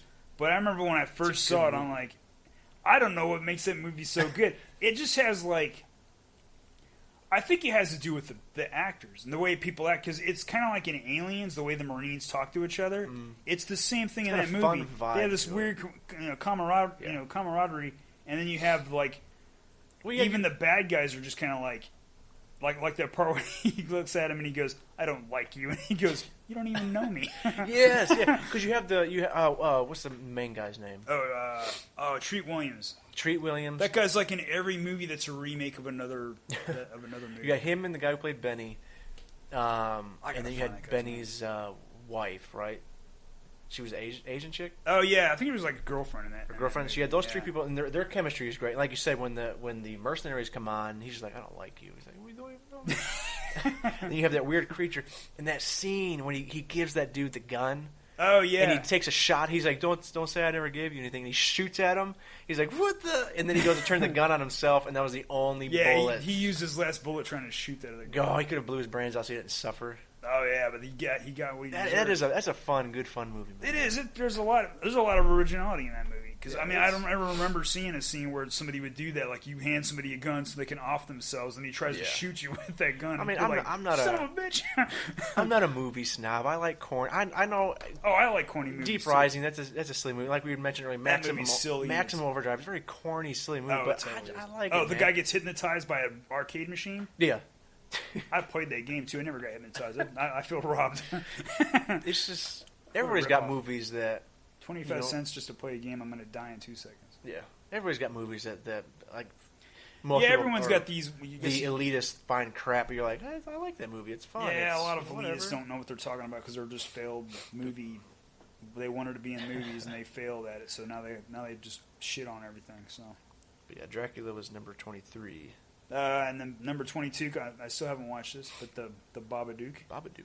which is an Australian movie, which I should watch because it's my favorite country. Yes, you should have. It's a good movie. Because I would want to discuss the ending with you, but I'll wait till I you think I've seen watch it. bits and pieces, but Because I Don't feel tell that me. the ending it leaves nothing. because I heard like the ending is like so good, like you don't see it coming, or it's just one of those ones where like you're wow, that movie was awesome after you see the ending. Yeah, I wouldn't say for me the ending's like, oh, I didn't see it coming, but it was just really good, and I don't think it's left up for interpretation either.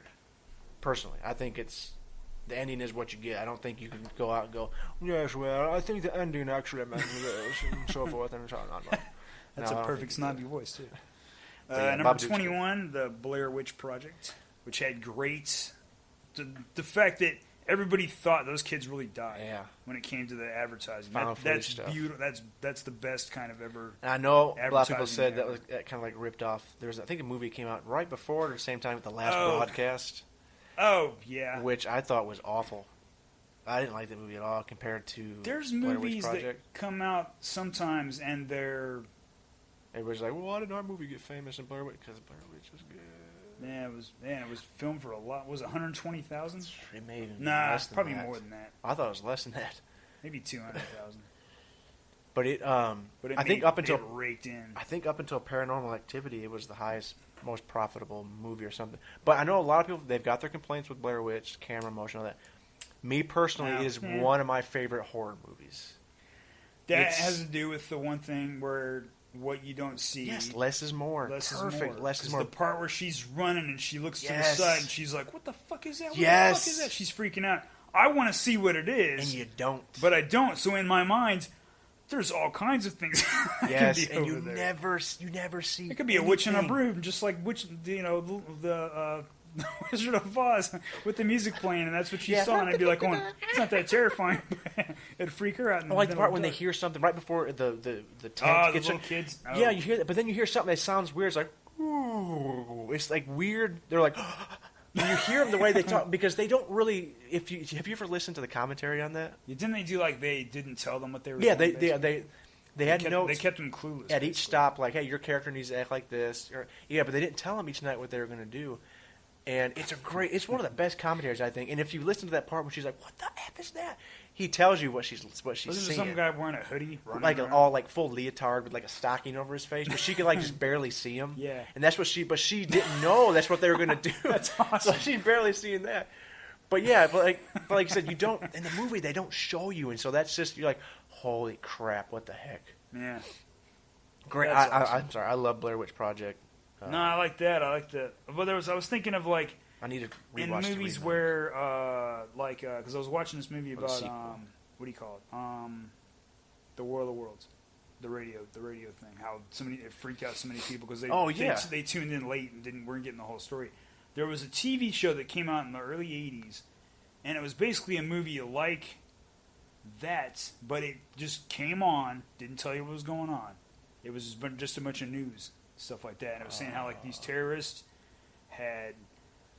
they have a nuclear weapon on a ship, and they had hostages, and it was all about like trying to get the hostages off the ship and try to get guys on board to defuse the bomb and stuff like that. And I don't remember where it was, but they used a real city idea and everything like that. Like it was like on one of the coastal cities in a port, so and it was at a shipyards.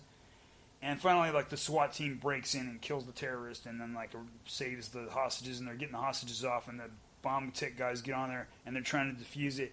And then one of the guys like turns to the camera, he's like, "Get out!" And then it goes static, and then it shows like this flash over by the shipyards. So you're thinking they set the bomb up, like it blew up. They didn't get it, but it acted like an actual news thing, and it freaked people out because they thought it really happened. Dang. And then they were like, at the end, the credits roll, and they were like going, "Oh, that was just some kind of, you guys got me." It was like a mocky drama. Yeah, but it was cool though. What is number 20?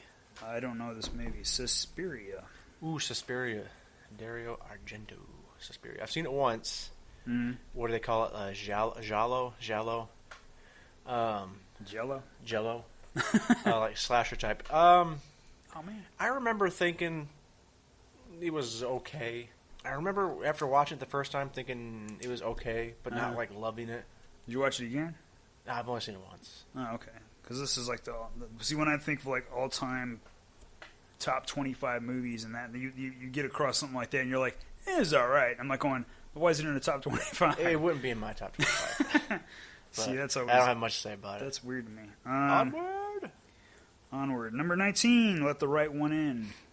That I think this is the original. That is. The, it should be because the American remake original. is just called Let Me In. Yeah. Let the Right One In is a really good movie. I liked that movie when I saw it. But I also like Troll Hunter. But that's Troll Hunter. The Let the Right One In is a really, really good movie. I will say though that the American remake, I actually might like it just a slight bit more, and I'll tell you why. No accents. You don't have to read subtitles. Don't have to read subtitles. It's first fun. You're not an uneducated. I don't mind. I don't mind reading subtitles at all. It's if it's good, if it's a good movie, man, I'll read the subtitles all stinking day. But no, it's the that must not taste good. You remember Let the Right One In? It's got that really weird scene with all the CG cats in that woman's apartment. It was a really weird, odd scene. Mm-hmm. And the American remake didn't have that. But the one thing the American remake did that's sort of like, well, why'd you have to do that? Is the first time she feasts on that guy in that tunnel, it's like a CG her. She's like climbing up the walls and like jumping out. It's like, you didn't need to put that in. But dude, And the American remake didn't have that scene that the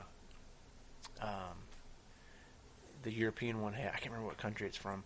I thought it was like Netherlands or Netherlands, something. somewhere on there. But it had that scene where the little boy, he's watching her change, and it shows the crotch, and there's nothing there, and that like just plain. Yeah, well, I think that's when you find out it was a boy who's been castrated. Oh.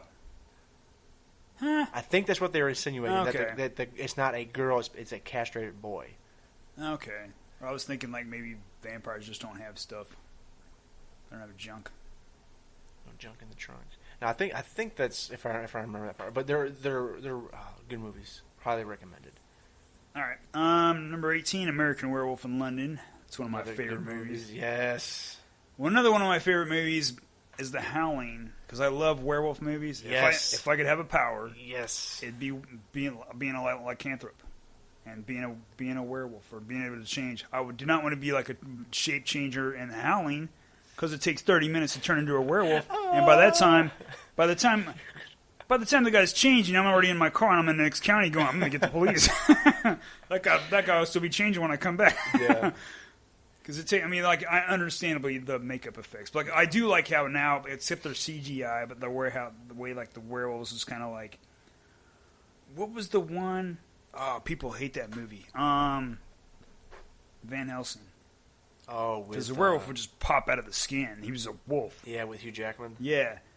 Oh, I don't care what you say though. Kate Beckinsale in that movie with that Romanian whatever accent, so hot. I don't like the movie. Van Helsing? What's his name in it though? The guy who plays Igor. The guy who plays Benny. Well, because it's from the same director. Yeah. Dang it, I can't remember his name. Because he did The Mummy and Deep Rising. Did he do Deep Rising as well? Okay. Yeah. Stephen Sommers. Deep Rising had that scene though where I don't know that movie though, but hold on. I had a burp. I don't want to make a noise. But the scene where the guy comes out, the tentacle comes in behind what's his name, and then he sees it and they turn and they shoot it, and you see a person's form going through, and it was the guy who was on the boat. Yeah. And he comes spilling out, and he's like all chewed up on one side of his face is skull. Yeah. And he's looking at his other hand, and it's all skeleton. And then he just kind of like he just babbles incoherently because he must be in just so much pain. Oh yeah. Of being mostly digested, he falls down. That scene's awesome though. What was the American Werewolf? Oh. American Werewolf in London. There's that scene when he keeps having those weird dreams. Oh, with his dead friend. Yeah, it was his dead friend in the scene where he's at home with his parents and his brother and sister are watching some movie, which is Halloween. They're watching Halloween. Oh, yeah. I think they're watching Halloween. And then these like weird masked Nazis come in and just shoot up his mom, shoot up his dad. They got using like little tiny submachine guns, kill both of his brother and his little sister, I think. And then one of them's holding him by the neck, and then he slashes his neck, and then he wakes up, and he's there with the nurse, and she's like, "Oh, you look a little peaked or something like that. Mm-hmm. Let me open the drapes," and she opens the drapes, and Nazi guy stabbing her in the chest, and then he wakes up again. Doesn't every time he sees his friend, he's more decayed? Yeah, that's kind of a really cool little concept. And one of my favorite parts in that movie too is at the beginning. Whoever he kills is a ghost, and they haunt him. Yeah, that's right. Yeah, they just left that pub. It was the Slaughtered Lamb. Yeah, and they're walking. They're like, "Don't walk on the moors." Yeah, they take the shortcut through the moors, and you hear that howl. That howl is the best one ever. It sounds like a man yelling with some beastly. Oh, I love that roar. Like he's screaming in pain. Yeah, but there's that's so good. It starts off. Oh, that sound effect is because it's not like your typical. Oh, it's just this weird. It's not like a canned howl like you would find in any other horror movie. It's this like scream of pain that goes into a growl. You're like, what the hell is that? Because even what's his name, the guy who gets chewed up, his friend. Yeah. But he's like, what the hell is that, David? Because the way he does it, he's like, Yeah, because I'll do let's get back to the. Weren't they going to go back to the pub? Yeah, they were going to go back to the pub, but they lost the road. They didn't. Stay on the road. Uh-oh. That's what you get, man. You gotta listen to the locals. You have to listen to the locals. All right. That was a good movie, though. There was a lot cut out that was put in later on. A lot of things where, like, he's running through the streets and his big wolf head's, like, gnashing at people running by. And you see people going down with, like, their leg chews. Yeah, and that takes that movie does the werewolf on all fours and not standing up. Yeah, he does stand up on twos. Does he? Does he? I mean, like, he's a werewolf. Yeah, but I always thought they did the werewolf in that movie on all fours, almost like a hellhound. Yeah, maybe. But it takes him a while to shape change, too. It does, yeah. But I mean, it's because you want to show the effects. Yeah, you gotta show how. I mean, like, we've seen it so many times now that they just want to speed it up and get through it. But like in the Howling where those heads bubbling, you're like, oh yeah, really, dude? But you want to talk about? She's just standing there the whole time going, "Go ahead and change. I'll stay right here." Well, you want to talk about werewolf movies? To me, my favorite, even though it's got the lamest looking werewolf, Silver Bullet. Yes, Silver Bullet. And there was a movie. There was a TV show. I don't know if you ever saw this TV show, Werewolf.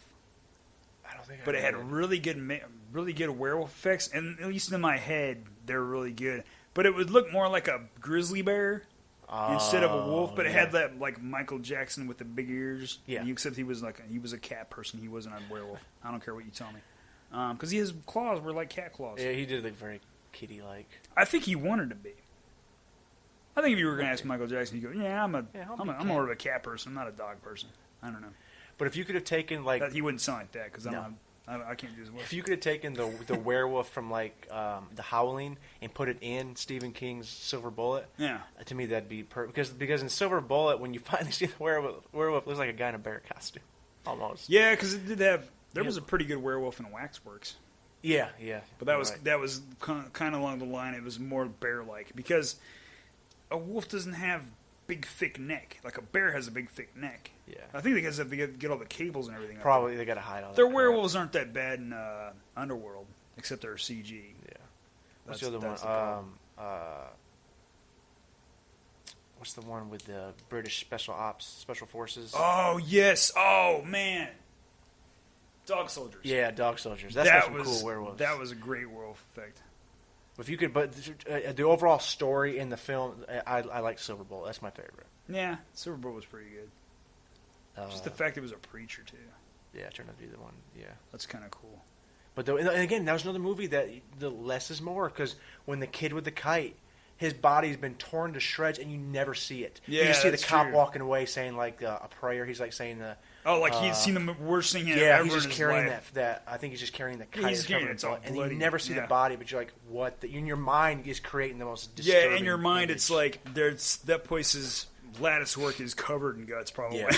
But you don't see it. It's like, oh man. Yeah, and when everybody gets attacked in the fog, you don't really see anything. You don't. People just get taken out. The fog part's kind of funny though, because like it's like some of the reactions are just like. Except it does have the part where the werewolf's using the bat. To beat yeah, to death.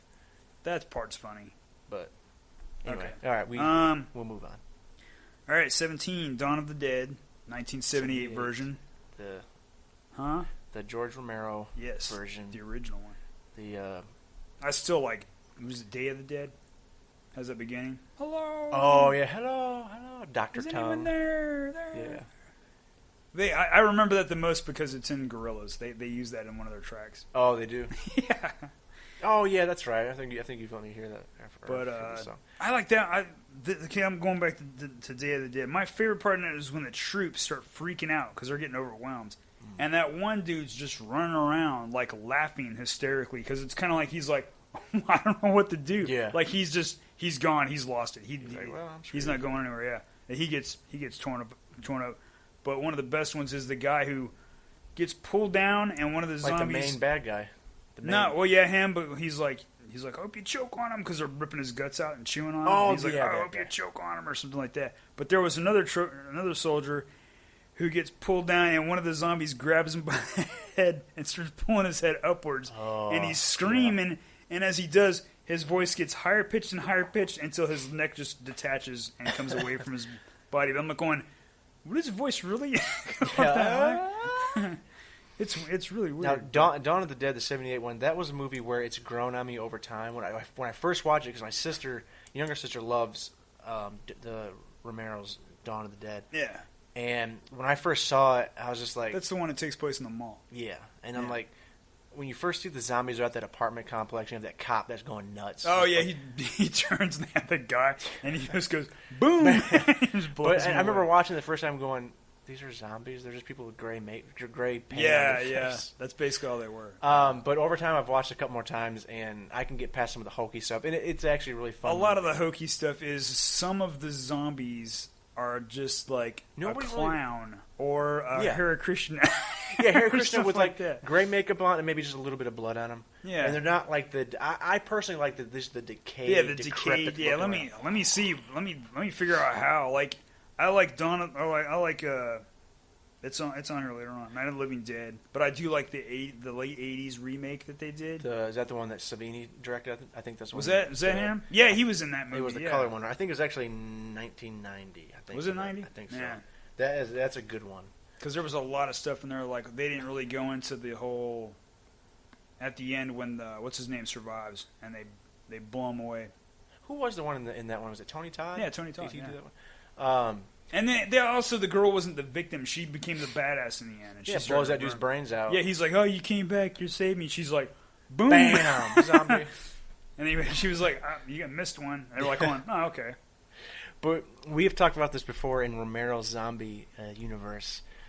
The alive humans have to be the most brittle.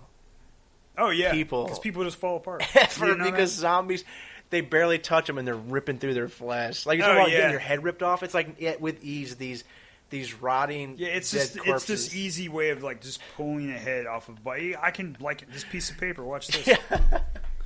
That's how hard it is to take off a human head. In a Romero zombie movie, right there, if you were to get yourself a paper cut, it'd take your whole arm off. Oh yeah, it would. Yeah, there's no paper. Your arm's gone. You would bleed out.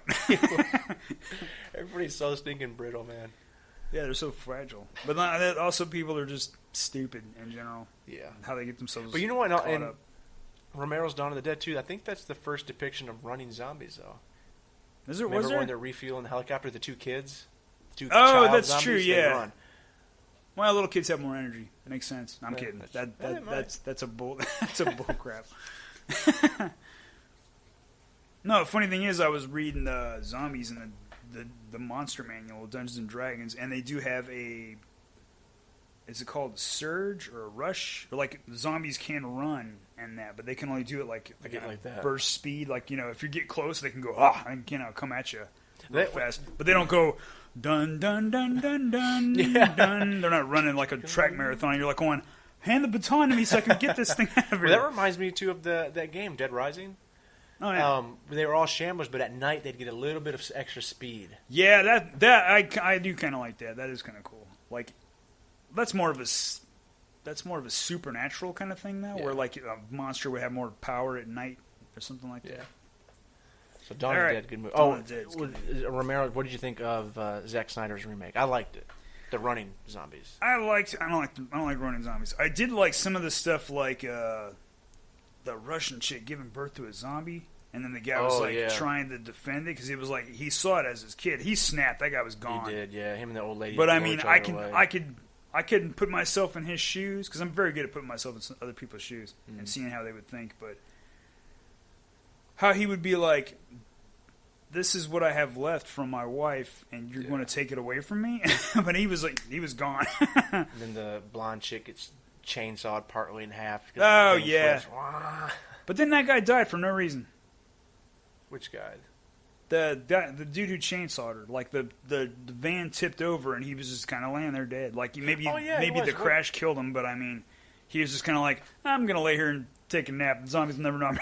And then that one dude, the head security guard, he ends up kind of having a cool death. He's kind of getting chewed on, but he's like, "What is he?" But it was funny when he gets bit because he was like, "Oh, I fucking knew it," because like he knew if he just wanted to stay in the mall and wait till this all blows over, and then he was like. Then he got into it, trying to escape, but then he got bit, and right when he got bit, he was like, I knew this was going to happen. And then he did the thing where he blow up one of the protein tanks and take himself up. Yeah, took them all out. But all right, that's a way to go. Number 16, Nightmare on Elm Street, the original. Really, you're gonna go with that? You're not gonna do what my property manager does? What? She'll sing the 1, 2, Freddy, and I'm like, going, no, stop right now. 3, 4. Shut up. I'm checking it off. All right, which one's your favorite Nightmare on Elm Street? Why, is he a vampire? Why isn't he a crucifix? Which Nightmare is my favorite? Yeah. Probably the first one. The original? Probably, yeah. Because the second one wasn't even him. The second one was some weird, odd. I don't know what the second one. Yeah, that was weird. Is the third one the Dream Warriors? Yeah, the Dream Warriors. Man, that's my favorite one. You know what? A lot of people like New Nightmare. Which one's New Nightmare? The one where they play it as if Nightmare on Elm Street was an actual movie. And it's just the actors. That's right. I don't think I've ever seen it. It gets a lot of love. I didn't care for it though. But yeah, the original. What about Jason vs. Freddy? That was a movie again where my expectations were so low for it. Watching it, I actually got enjoyment out of it. Some enjoyment out of it. I did like the part where the dude was so stoned. It's not great. That basically he got slashed in half. It was Freddy who took over his body because he was so stoned that he was basically sleepwalking. But Freddy was in control of his body. He was like, he was acting all tough like that. But he basically had that kid walk up to Jason Voorhees and get cut in half. But I think he snapped him. He got out of the body just as the blade was cutting through that kid. I was like, oh, what a way to wake up. Yeah, I gotta go with the original on that one. Nah, the original was good. Yeah, but after a while, he just became this, like, comedian, like, with his one-liners. Yeah, you're saying his one-liners and stuff. But Robert Englund, man, will always be Freddy. I know dude who played Rorschach from Watchmen was in the remake, and that remake was just... What's his name? Danny something? Danny Trejo is his name? No, I'm just kidding. Danny Trejo would be an awesome... You couldn't call him Freddy Krueger, though. I don't know why I draw a blank on that guy's name all the time. Anyway, moving on. All right, number 15, The Ring. Now, is that the Japanese or the American? I don't know. I'm going to say all these look like they're from the American versions. Except for Let the Right One In. Again, just like The Grudge, I prefer the remake of The Ring to the Japanese. I think the Japanese version of The Grudge was on TV. It was a TV made for TV. The Grudge? Yeah, The Ringu. Oh, Ringu. Oh, The Ring. Yeah. Well, the thing with The Ring that I always thought was creepy was... I'm sorry, not Ringu. Ju-on. Ju-on. Oh, okay. That's what I was getting confused. The Ring was... The thing I thought was pretty creepy was the face. Oh, when they find him? After they find him? Yeah, that was like... That was like some weird-looking distorted... I didn't understand how that happened. I don't get it. I don't get it. Okay. Number 14, 1986, The Fly. Ooh. Jeff Goldblum. And if you look real close as he's going through his jar of body parts, penis. There's a wiener in his jar. There's a wiener in a jar. That's not something I'd hold on to. He barfs and melts that guy's hand off. Yeah, but the best thing about that's the only thing I like about the second one. He barfs in that guy's face. You remember that? Oh, God, he does, doesn't he? His son? Or was it supposed to be his son? I think it was supposed to be his son. He barfs in that dude's face like, and it just melts away. It eats through his face. Oh, yeah. And the funny part is that when that thing where because he made friends with that dog. And then, like, the thing you don't do in movies, you don't mess with somebody's dog in a movie. And they took that dog and they messed him up when he went to the transporter. And then at the very end, they had that dog eating that sludge. And then at the very end, spoilers for a 1980s movie, the bad guy got put in the thing. And the same thing happened to him. And then the people who were over him were using him as in the dog's place. Oh, he was all messed up, and he was eating sludge out of a dog bowl because he was just basically a specimen. That's what you get, buddy. That's what you get for being a bad guy. But yeah, The Fly, David Cronenberg's The Fly. That was pretty good. I haven't seen it in a long time, but I remember the number 2 opened up, and it wasn't even Gina. What's her name? Gina Davis. Yeah, it wasn't Gina Davis because she was like, "I'm not going to be in those stupid movies." Number 13, the original, the only. Poltergeist. I know it is a Tobe Hooper flick, but that movie screams Steven Spielberg. Oh, I know. Yeah, my favorite part is the guy who goes up to the mirror. And he's like peeling his face off. Yeah, it's weird though because the funny part is that you can tell when things change is when the lights go click and they turn to that weird red light. It's just kind of like It's like he's in front of a cook. It's like he's in an oven almost, and he's just kind of peeling his face away because peeling chunks. Because it was like he was heating up chicken just a little while ago. My favorite part of that movie is when Mom's running back to the kids' room. Oh, and the hallway looks all long and she keeps going. But not that part. It's when she gets to the room. Oh, and she opens the door and goes flying through. Well, I'm trying to remember. Was at the end of that? Oh wait, maybe it's before that. There was one of those scenes whenever that weird giant dog ghost thing is standing in front. Every of the door. time I see that thing, I want to pause it because to me it looks like it's a head looking up, and those are arms on either side of it. That's what I always assumed too, pushing but it itself up out of hell or whatever. Legs. But it looked like it's. It looks like hind legs. And I think we've talked about it. I think they used that miniature in a water to get its hair to look all floaty. Yeah. But that thing just looks creepy, and I love that scene. What's the part where she runs into the room and just flings the door open, and she's like, "Whoa!" She gets like flung up, and it may be that like it may it's be trying that to scene suck the after kids into the thing. The hallway just keeps stretching on her, and I can't remember if that's when she gets there, if that's when she runs into that dog, or if it's after the dog skeleton thing. But then we always love the. I love the part where you moved the headstones. Yeah. You moved the headstones, but you left the bodies, didn't you? Why? That scream just makes me. And then the guy's looking at him like, I can't answer you when you're acting hysterical. This happens in all of our neighborhoods. Great movie. That is a great movie. I don't know if that's the best one they ever made. Yeah, I didn't even see the remake. I have no need. I have no need because they have 2 and 3. I watched 3 once. 3's the one in the apartment building, right? Yeah, it was an apartment building or a hotel, something like that. But I remember that's when little Heather, the last movie, she passed away in the middle of that. And that girl, man, they always say that movie was cursed because the daughter, the oldest daughter, she got killed by her boyfriend. Yeah, that's right. In the second one, even the second one, the Indian dude died. The old man died. Ah, that old man. He was so creepy. What was that song he was singing? Yeah, I hate what that was song. that? Never sing church songs around me. Oh, he just looked creepy, dude. He looked like he was just flesh stretched over a mess. His holy temple. Get away from me. Oh, yeah, when he would do that, he'd go, "Hi, child." He's like, "Get out of here, mister." All right, number 12. One of the best movies. Yes. The Thing. Yeah. I know we went 1982. We talked at length about that earlier, so we won't do too much talking on this. But I did want to mention 2 scenes from that movie that I love.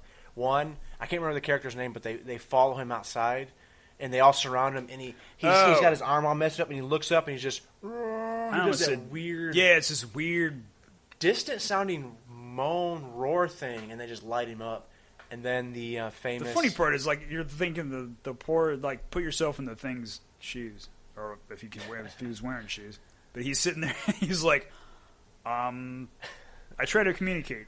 Yeah. You critically failed. Big time. You rolled a 1. And then the scene when they're doing the blood test, and the guy starts shaking, and they're like, "Yes!" They start freaking out. Yeah, I love that part, because they're like going, get me out of here. But the best part is, what's his name's reaction after they get through that? He's like, I know you've all been through. He's all calm. You've all been through a lot. But I would really appreciate if you can get off this fucking couch. This is mine. I love that, dude. But all right, we'll move on to the next one we talked about. All right, number 11, Halloween, 1978. Again, we went to length at that earlier. 6 years old when that movie came out. Great movie. I think my favorite. You were maybe 78? a sperm cell. Yeah, not even. I was born 2 years later. So, we'll go ahead and move right on to the next one. Number 10, Night of the Living Dead. That is 1968. Pretty good. The zombies are pretty cheesy in it, but the characters, the people characters in it are good. And it is kind of weird watching. That's the one where you realize that the zombies aren't really the monsters. Yeah. Well, when they first start out, they're coming to get you, Barbara. Oh, that guy's a clown. But that zombie right there, he picks up a rock and smashes it on the window. Yeah, because you're like, zombies are using tools, but they're using like basic tools that a monkey or a chimp. No, I know you get a zombie butt, you see a zombie butt, and then you see him eating intestines. But it's all in black and white, and that poor dude makes it the whole night and just gets. I remember that part in the remake where this one zombie's walking. I had to ask a friend about that because the zombie's walking, but his clothes are falling off the front of him, and you can see his like autopsy scars. But like he's just wearing funeral clothes because I don't know if they still did this, but if you got a cheap funeral, they would just lay you down nude, and they would put clothes on you and then tuck them underneath you. Oh. So he's walking and his clothes are just falling off him because they're not completely on. Oh, yeah. They're not complete clothes, so he's just walking around. But yeah, that kicked off the whole zombie craze. And it really did. I mean, there was a movie called White Zombie way back when, but that was that was more voodoo-ish, I think in a way. So, yeah. They didn't really come up with zombies until probably Night of the Living Poor Dead. Romero didn't. That's that public domain movie. Didn't get any of the rights from him, and that sucks. Ugh. Didn't they pay people to be zombies? I'm trying to remember. Like a quarter? I don't know. They probably paid him cheap. $1. $1 on a hot meal, maybe. All right, number 9, 1974, Texas Chainsaw Massacre. Chainsaw Massacre. Another one of those movies where when I first saw it, I thought I didn't really care for it, but it's grown on me. I truthfully never saw that movie until I watched, this is going to be ridiculous, Summer School with Mark Harmon. What? And there was the characters Chainsaw and Dave. And in high school, my friend Travis was Chainsaw, and I was like his sidekick. I was Dave. And we watched that movie Summer School over and over. And we had... This is going off topic, kind of, but that movie Summer School. There was a scene in there where they had to do a book report, and they did their book report on who we admire most in the world and why. And then they started going, we admire creature, or makeup artist and creature creator Rick Baker, and they start going through this whole spiel, and then they do it, and then they get to the end where they start going, they had to do 100 words, and they start going, really, really, really, really, really. They start doing that, and we had to do a thing in theater class where our teacher asked us, who do you admire most in the world and why? And me and Travis looked at each other like, oh yeah. We were like, can we have 100 notes? And she was like, yeah, sure. We were like, we know what we're doing. So all we did was just do it. We just did a line from a movie. So, but yeah, I mean, that movie was like, I mean, I watched it later on where it was just, wasn't there a girl in that who shot herself? That was the remake. Was it the remake? Okay. Again, another remakes. I personally, and I like the remake. Yeah, they were all right. I did not like because we saw, that's the one of the, I was like, I never see horror movies in theater, but we went and saw that one, and we were walking out, and I was like, that one, you were like, I really like that one, but it was the prequel. The Texas Chainsaw Massacre at the beginning. Was that the one? Because we were walking out, and I was shaking my head going, there's no way you start up a chainsaw on the backseat of a car. Yeah, that's right. That was one part where you're like, that's a huge guy with a chainsaw who just... I was like, how do you not look in the backseat of your car? I do it all the time. But this is what, the 60s, 70s? It wasn't a big deal like it is now. Yeah, and that was a movie going into, you knew everybody was going to die because it's a prequel, so you can't get attached to anybody. But it had some pretty brutal... What was that? What's her name? From the Fast and Furious movies. What was her name? No. The chick, which one? The brown-haired girl? Yeah. Oh, I thought it was, what's her face from the Blade Trinity? Jessica Biel. No, she was in the remake. Yeah, Jessica Biel. She was in the remake. Is that her name? Okay, the remake. Okay. Yeah, you're kind of mixing. I love movies I love Arlie Ermey though as that sheriff dude. He's just kind of like a psychotic, crazy dude. Wasn't he like the dad? He's kind of like the. Because Texas Chainsaw 2 is not a very good movie. No, he's about the sequel to the actual. Yeah. The only part I like the guy with the metal plate. He makes me laugh. What was his name? Is his name Steel Plate or something like that? Chop Top or something? Yeah, Chop Top. That was it. Yeah. Because he's like, mail. He's hitting the guy in the head with a hammer. But then that and the part where they're in Texas, obviously, and they got the two UT students driving the car, the convertible. Yeah. And the one guy's shooting at him with the gun, and he turns, he goes, chase that sucker. And then his buddy's head is sawn. And then the top comes off, and it's basically a person's hands waving in the air with these ridiculous little tubes coming up in a chopped head. Where did his brain go? His brain was just not there. And it was going, this blood squirting up in rhythmic fashion. But I was like, oh my God, it's horrible, but it's so great. Well, that was like the original 74 Texas. It was...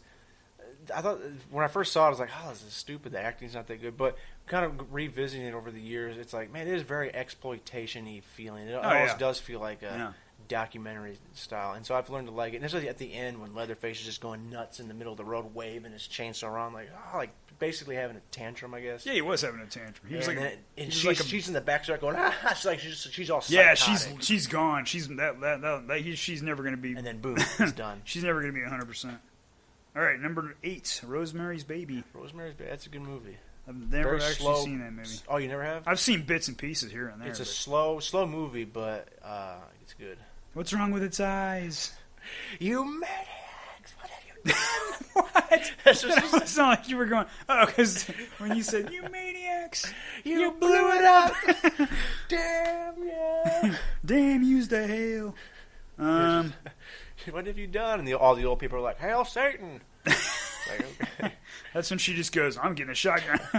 And then she's like, okay, I'll care for the baby. Did she really? I think.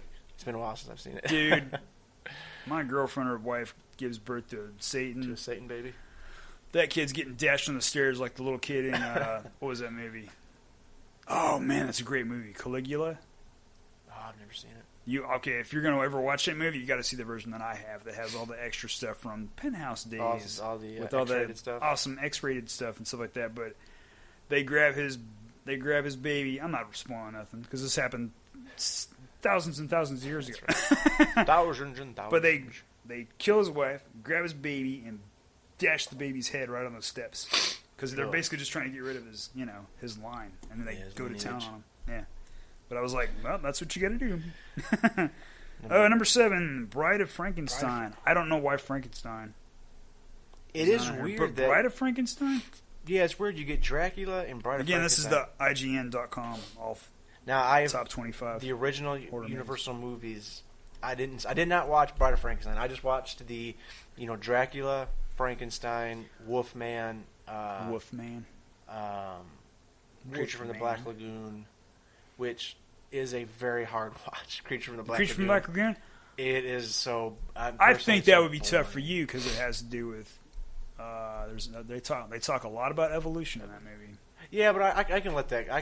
You can let that slide? Yeah, okay. Yeah. But my thing was, okay, I'm not a remake person, but if I was going to get my foot in the door, which and I think I've talked to... Yeah, fuck them, because their version's going to suck compared to mine.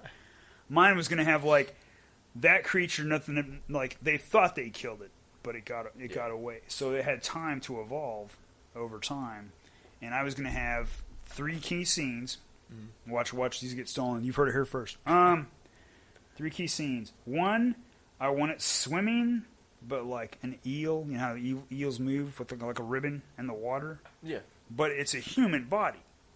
But he would be elastic enough to swim like that. I'm like doing an Axl Rose dance right now. But like he would swim. And would you have to CG that? That's how you probably would. Some of the stuff you'd probably have to CG, but like you can get it good enough nowadays where it would look good. And I'd be looking at that going, all right, 10 years from now, how's that going to look? Because I'm that guy. Like most of the Jurassic Park stuff holds up, I think. It does, man. That's some good CG. It still does. But then there's some other movies that put a lot in CG, and then you're like going, oh man, that looks bad a year later. It does. Jurassic Park was what, 93? It was pretty early, yeah. And the fact that CG looks better than some CG stuff now, I don't even understand how it's like possible. Big budget movies. Yeah, I don't get it. But Bride of Frankenstein, it's I think the only movie on this list that was my I've one never scene. seen. Creature Black Lagoon. Okay, he'd swim like an eel to like just turbo through the water, go real fast. I want another scene where he's like a puffer fish, where like maybe a diver gets on him and like he's trying to get behind him. Yeah. And he's like wrestling with the creature. And then I want a view of the diver's back as these spines go, come shooting up through him like a puffer fish would. Yeah. And then the guy would just kind of float down or whatever because he's done. And then I want another one where they'd be in a cave looking for like maybe a group of divers, like 3 or 4 guys. Make it a pretty good amount. And then up behind them or in the middle of them, just this glow, like the creature, like I am bitches, basically, and just like glows like like a deep sea angler or something like that. That'd be great. But that was my ideas for my Creature of the Black Lagoon. I'm sold, sir. Here's my money. I'm sold. So Bride of Frankenstein, I've never seen. Give me your money. What is that? The fry? Oh yeah. Take all my money. I can't remember, man. I love Futurama, but I can't remember that. Because that's like a big meme now. So basically, like, here, I'm all for it. Take my money. Number 6, The Shining. The Shining. The Shining. The Shining. The Shining. Good movie. Yeah, it's a good movie. It's not. Although, my God, the conspiracy theories behind that movie. Oh, how supposedly Stanley Kubrick threw all this stuff in there, how he helped fake the moon landing. Yep. I'm shaking my head, folks. But The Shining, yeah, it's cool. I've read the book. Really, really good book. And yeah, the movie, I know Stephen King was not that happy with Kubrick's Shining because it veers so much from the book. But it's got some weird the fact that stuff in it. Basically tortured what's-her-face. Like, they treated her like crap in that movie. And then she was basically losing her hair and she was losing her mind by the end of that movie. In real life? Yeah, in real life. Oh, dang. They basically, he basically mentally tortured her. I guess to get her to act. Yeah, I guess. Or just that he just doesn't like women or something. I don't know. Oh, dang. Shining, yeah, that's The Shining. Number 5, Silence of the Lambs. All right. I'm going to do a little dance for you. Hold on. Uh-oh. Let me tuck my wiener. I remember when you put that on my Zune when we worked. Man, I missed that thing. My Zune was pretty sweet. I got a lot of use out of it. But that song would come on and I'd be like, going, everybody'd lose their mind. If right here in the middle of work, I was just like, to hell with it. Let me tuck this. I'm going to do a dance for you. You're like, would you F me? Would you F me? I'd F me. I'd F me so hard. Horio, you're a great big fat person. Silence of the Lambs. Voice is great. Silence of the Lambs. We mentioned this earlier. I don't consider it a horror movie. Yeah, to me that's a straight up thriller. Yeah, but a great movie though. Really good movie. Do you know what I realized isn't on here? Well, that's not a horror movie either. Seven's not on here, but that's not. Again, it's not a horror. Yeah, I would consider. But it's weird if you put Silence of the Lambs on there. If they consider that a horror movie, why is Seven not a horror movie? Yeah. Man, I love Seven just because of I'm throwing Seven in the list. Seven, I mean, freaking David just Fincher movies, man. That and just the different ways, using the 7 sins as a thing and then punishing those people, and in realistic ways, like getting a model and cutting her nose off. Yeah, and then what else would she do? Yeah, giving her she's got pills or a phone. She can call and save herself, or she can but I mean, like that's it. She's done. And then the one dude who's good at acting, he goes, what's that guy's name? Oh, that guy's great. He's like, always good. He made me F her. He had a gun. Get this thing off me. Yeah, such a giant metal. That guy's really good at like just losing his mind. He is, man. Yeah, shrieking because he was in it's a horrible movie, Alien Resurrection. He was the guy who had the alien in him, and he was like screaming as there was different points where he was freaking out, and then they were like all drawing guns on him. He's like, I'm okay. Yeah, and then he was like they scared the alien back into him. Yeah, he's like, no. And then he grabbed that one guy and held his head for the alien. How do you know the alien was on his chest? He just knew, he was like, it's time. It's time. I'm having a baby. Having a chest baby. Me, little Joey Jr. Oh, dang. Sounds like Lambs. Great movie. All right, number 4. Yes. Horror? Alien? Yes, and I'll tell you why. I've heard a lot of people describe it as like a haunted house type movie. Yeah. It is. The first Alien movie is definitely a horror movie. It is set in space. I mean, I can see that, but it's like sci-fi horror. To me, it's two genres, not one genre. But the fact you got this creature going throughout and that scene when he's in the vents, and it's like, beep, beep. I love that part because there's a scene in there. It's almost like The Grudge. But where Dallas gets into the thing and he goes down and he has that torch and he kind of he's not moving towards it at that point, but he gets down and his torch is like right here to his side. Excuse me.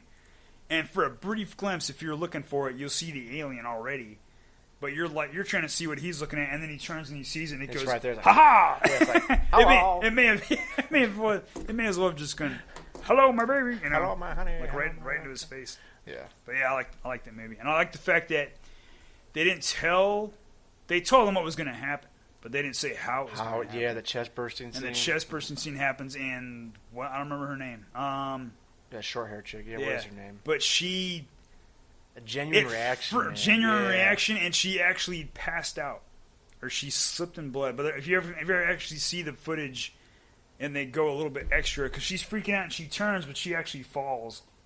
Oh, like she either passed out because she was like, oh my god, this is too much. Well, even in that movie, I love the part when they're just walking out to the ship. Just the look of everything about that. When you first see what they call it, the space jockey. Yeah, because I mean, you didn't see spaceships like that. Yeah, You see this It huge was all thing up there. organic. What is that thing? But you don't get any explanation. And then we learned that So you whenever one of those ships is crashing and rolling like a donut, run in a straight line. Yeah, you just run. You're like, I can outrun it. Don't run sideways. I'm not going to give that too much crap, but I mean, you're in a panic situation, you're not going to be thinking. But I mean, True. You might go, wait a second. That's true. Why would you even? I don't know. I'm thinking too much into that. Number 3, Jaws. Jaws. What's the line he uses that we always talk about? Oh, he's like It's a tiger shark. A what? And before that guy's voice was all He was, and then you see him a second later. He's like, how about you stick your head in there? I'll show you how it's big. that big deep. Yeah, right before big, that, deep he's voice. like, a what? A what? But that's such a great movie, man. Just and the fact that I remember reading it. I didn't really get into the book as much as the movie because I never watched read the the movie. I'd read the book. The only part I liked in the book the most was describing Chrissy. I think her name is Chrissy when she's swimming in the water and she gets the first bite because she reaches down. Like she thought maybe she snagged her foot on some coral or something like that. And she reaches down and her finger gets poked by an edge of bone. Oh man! So she basically feels that her foot is gone. Oh. And that's when she starts panicking, and that's when. Well, that whole opening scene when she's getting hit, she's yelling like, "Oh God, please!" Oh yeah, when like, she's begging like, for her oh, life, you're man. like, I can't help you. And the fact, again, another one of those movies. Like I know they didn't show a lot of the shark because it kept messing up. It sucked, yeah. But it worked out to yeah, its benefit. Don't show me with the shark. And the because fact, once they showed me the shark, I'm like, that's pretty good. But still, yeah.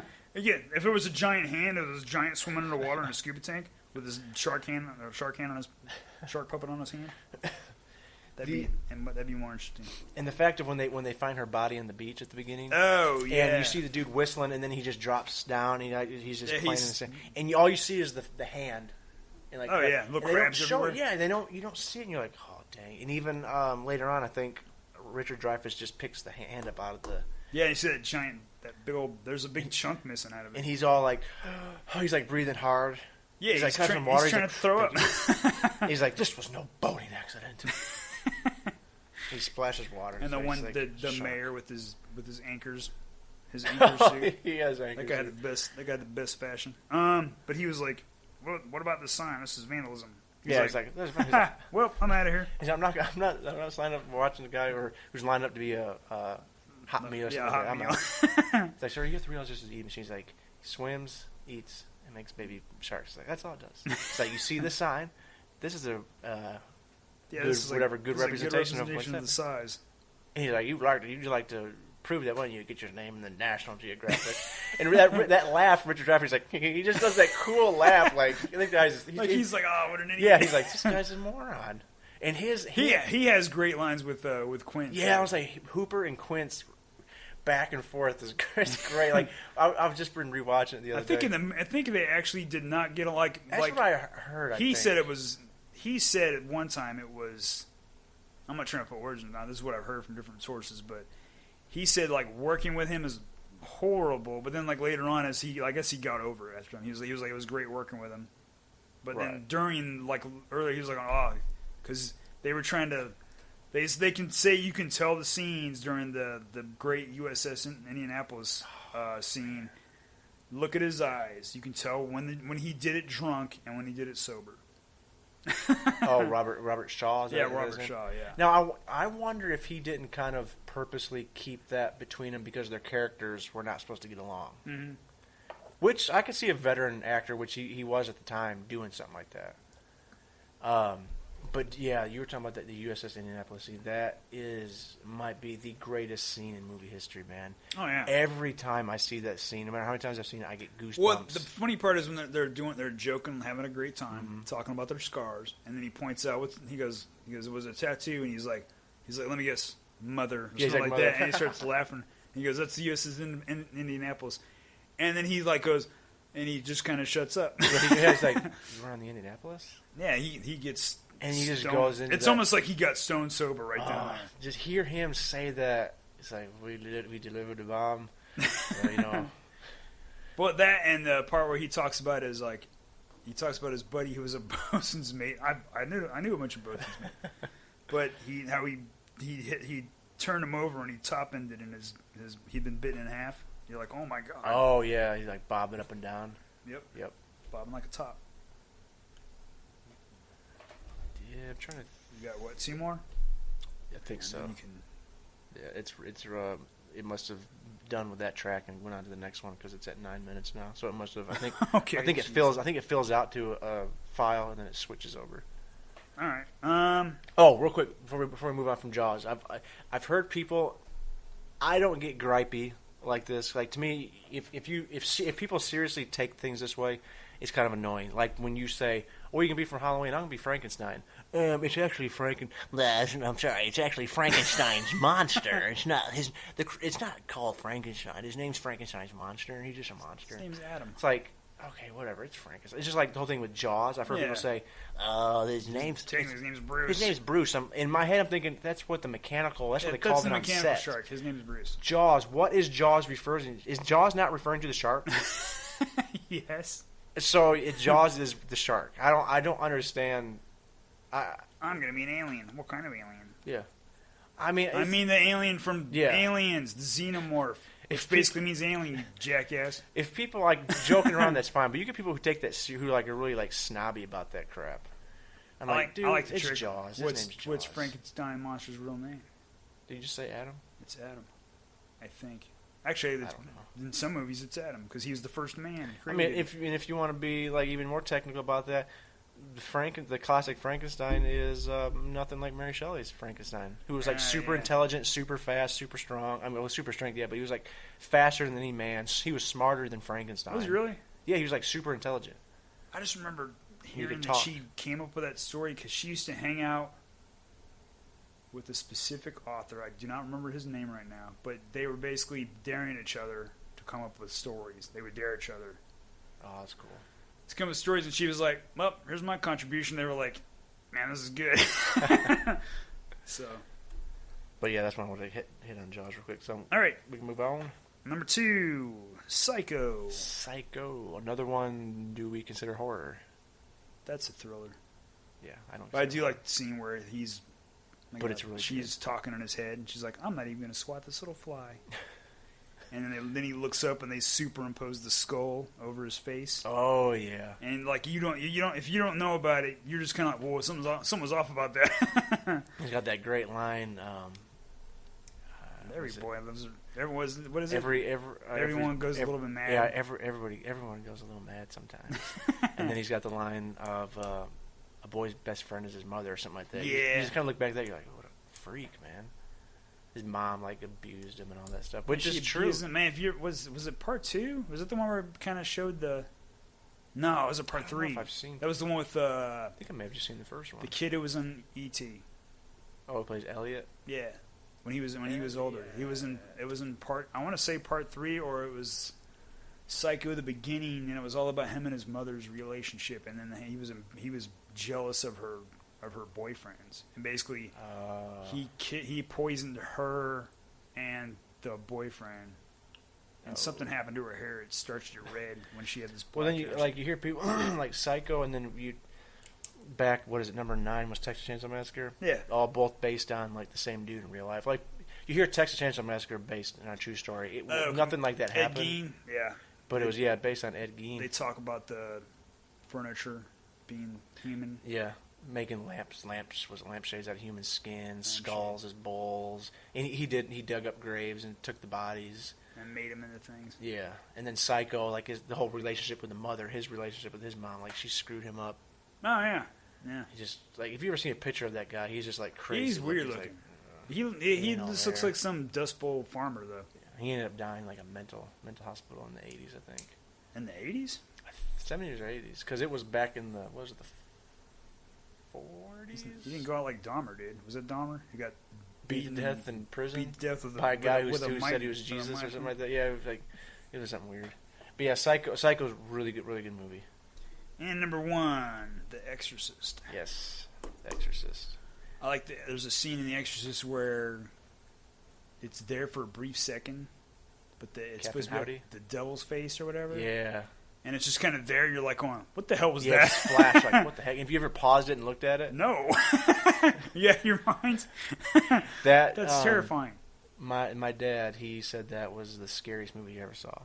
Yeah. And again, a couple movies on these lists. Again, when I first watched The Exorcist, I'm like, well, this is not the scariest movie I've ever seen. But I understand it's for the times. Mm-hmm. But it does, like, the re-release of it where they added extra scenes where they're her doing the spider walk down the stairs. Oh, yeah. That was That's creepy. weird just because your human body's not supposed to do that. Yeah. And there was one guy, I was reading his review of that, and he said how when he went back to the theater for the re-release, you know, he's seen it with the younger people, and they're all laughing at the movie because they don't find it that scary until they got to the spider walk scene. Mm-hmm. And he said when that happened, the whole theater got quiet.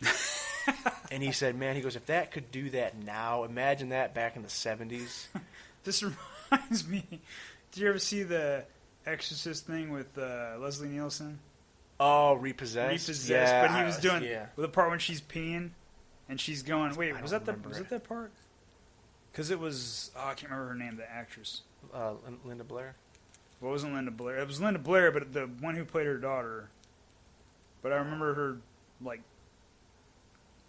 peeing, and then she's, like, water's puddling up or whatever. You know, it's puddling up around her feet, and she's kind of tapping her feet in the water like you kind of play in a puddle. Oh. I don't know. I think that was in that movie. I don't remember. Yeah, wasn't the demon... The demon's called Captain Howdy, I believe, from...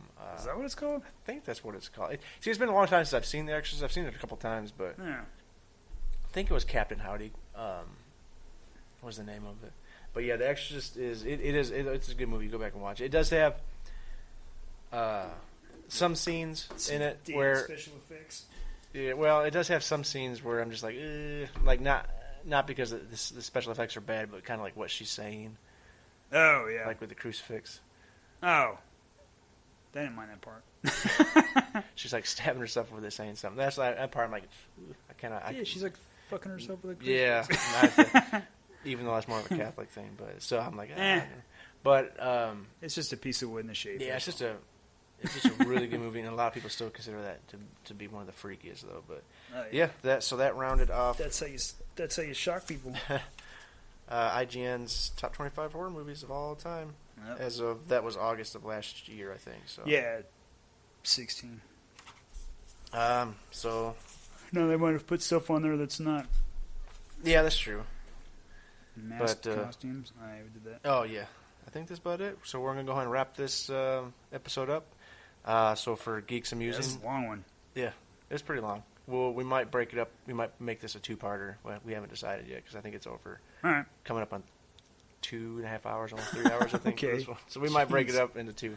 We'll see though. Oh, we gotta roll for next time. Oh yeah, good thing you said that because I forgot all about it. So here we go. Here we go. 18 YouTube. Oh, YouTube. What you watch on YouTube? Some of your favorite people on YouTube. Yeah, you ever talk about subscribers? It's probably just a quick. It might be a quick episode, but I got some cool to help keep it from my angle horror centric. I've got you do. I've got some horror ones too. I'd like to talk about. I watch more and some gaming stuff. Geek and gaming stuff is what I watch. Yeah, so that'd be pretty cool. We'll be able to rattle off some good topics. So, but yeah, that'll wrap it up for this episode. So for Geeks-a-Musing, I'm Nathan, and I'm Ryan. Be a geek, be a nerd, but don't be a dork.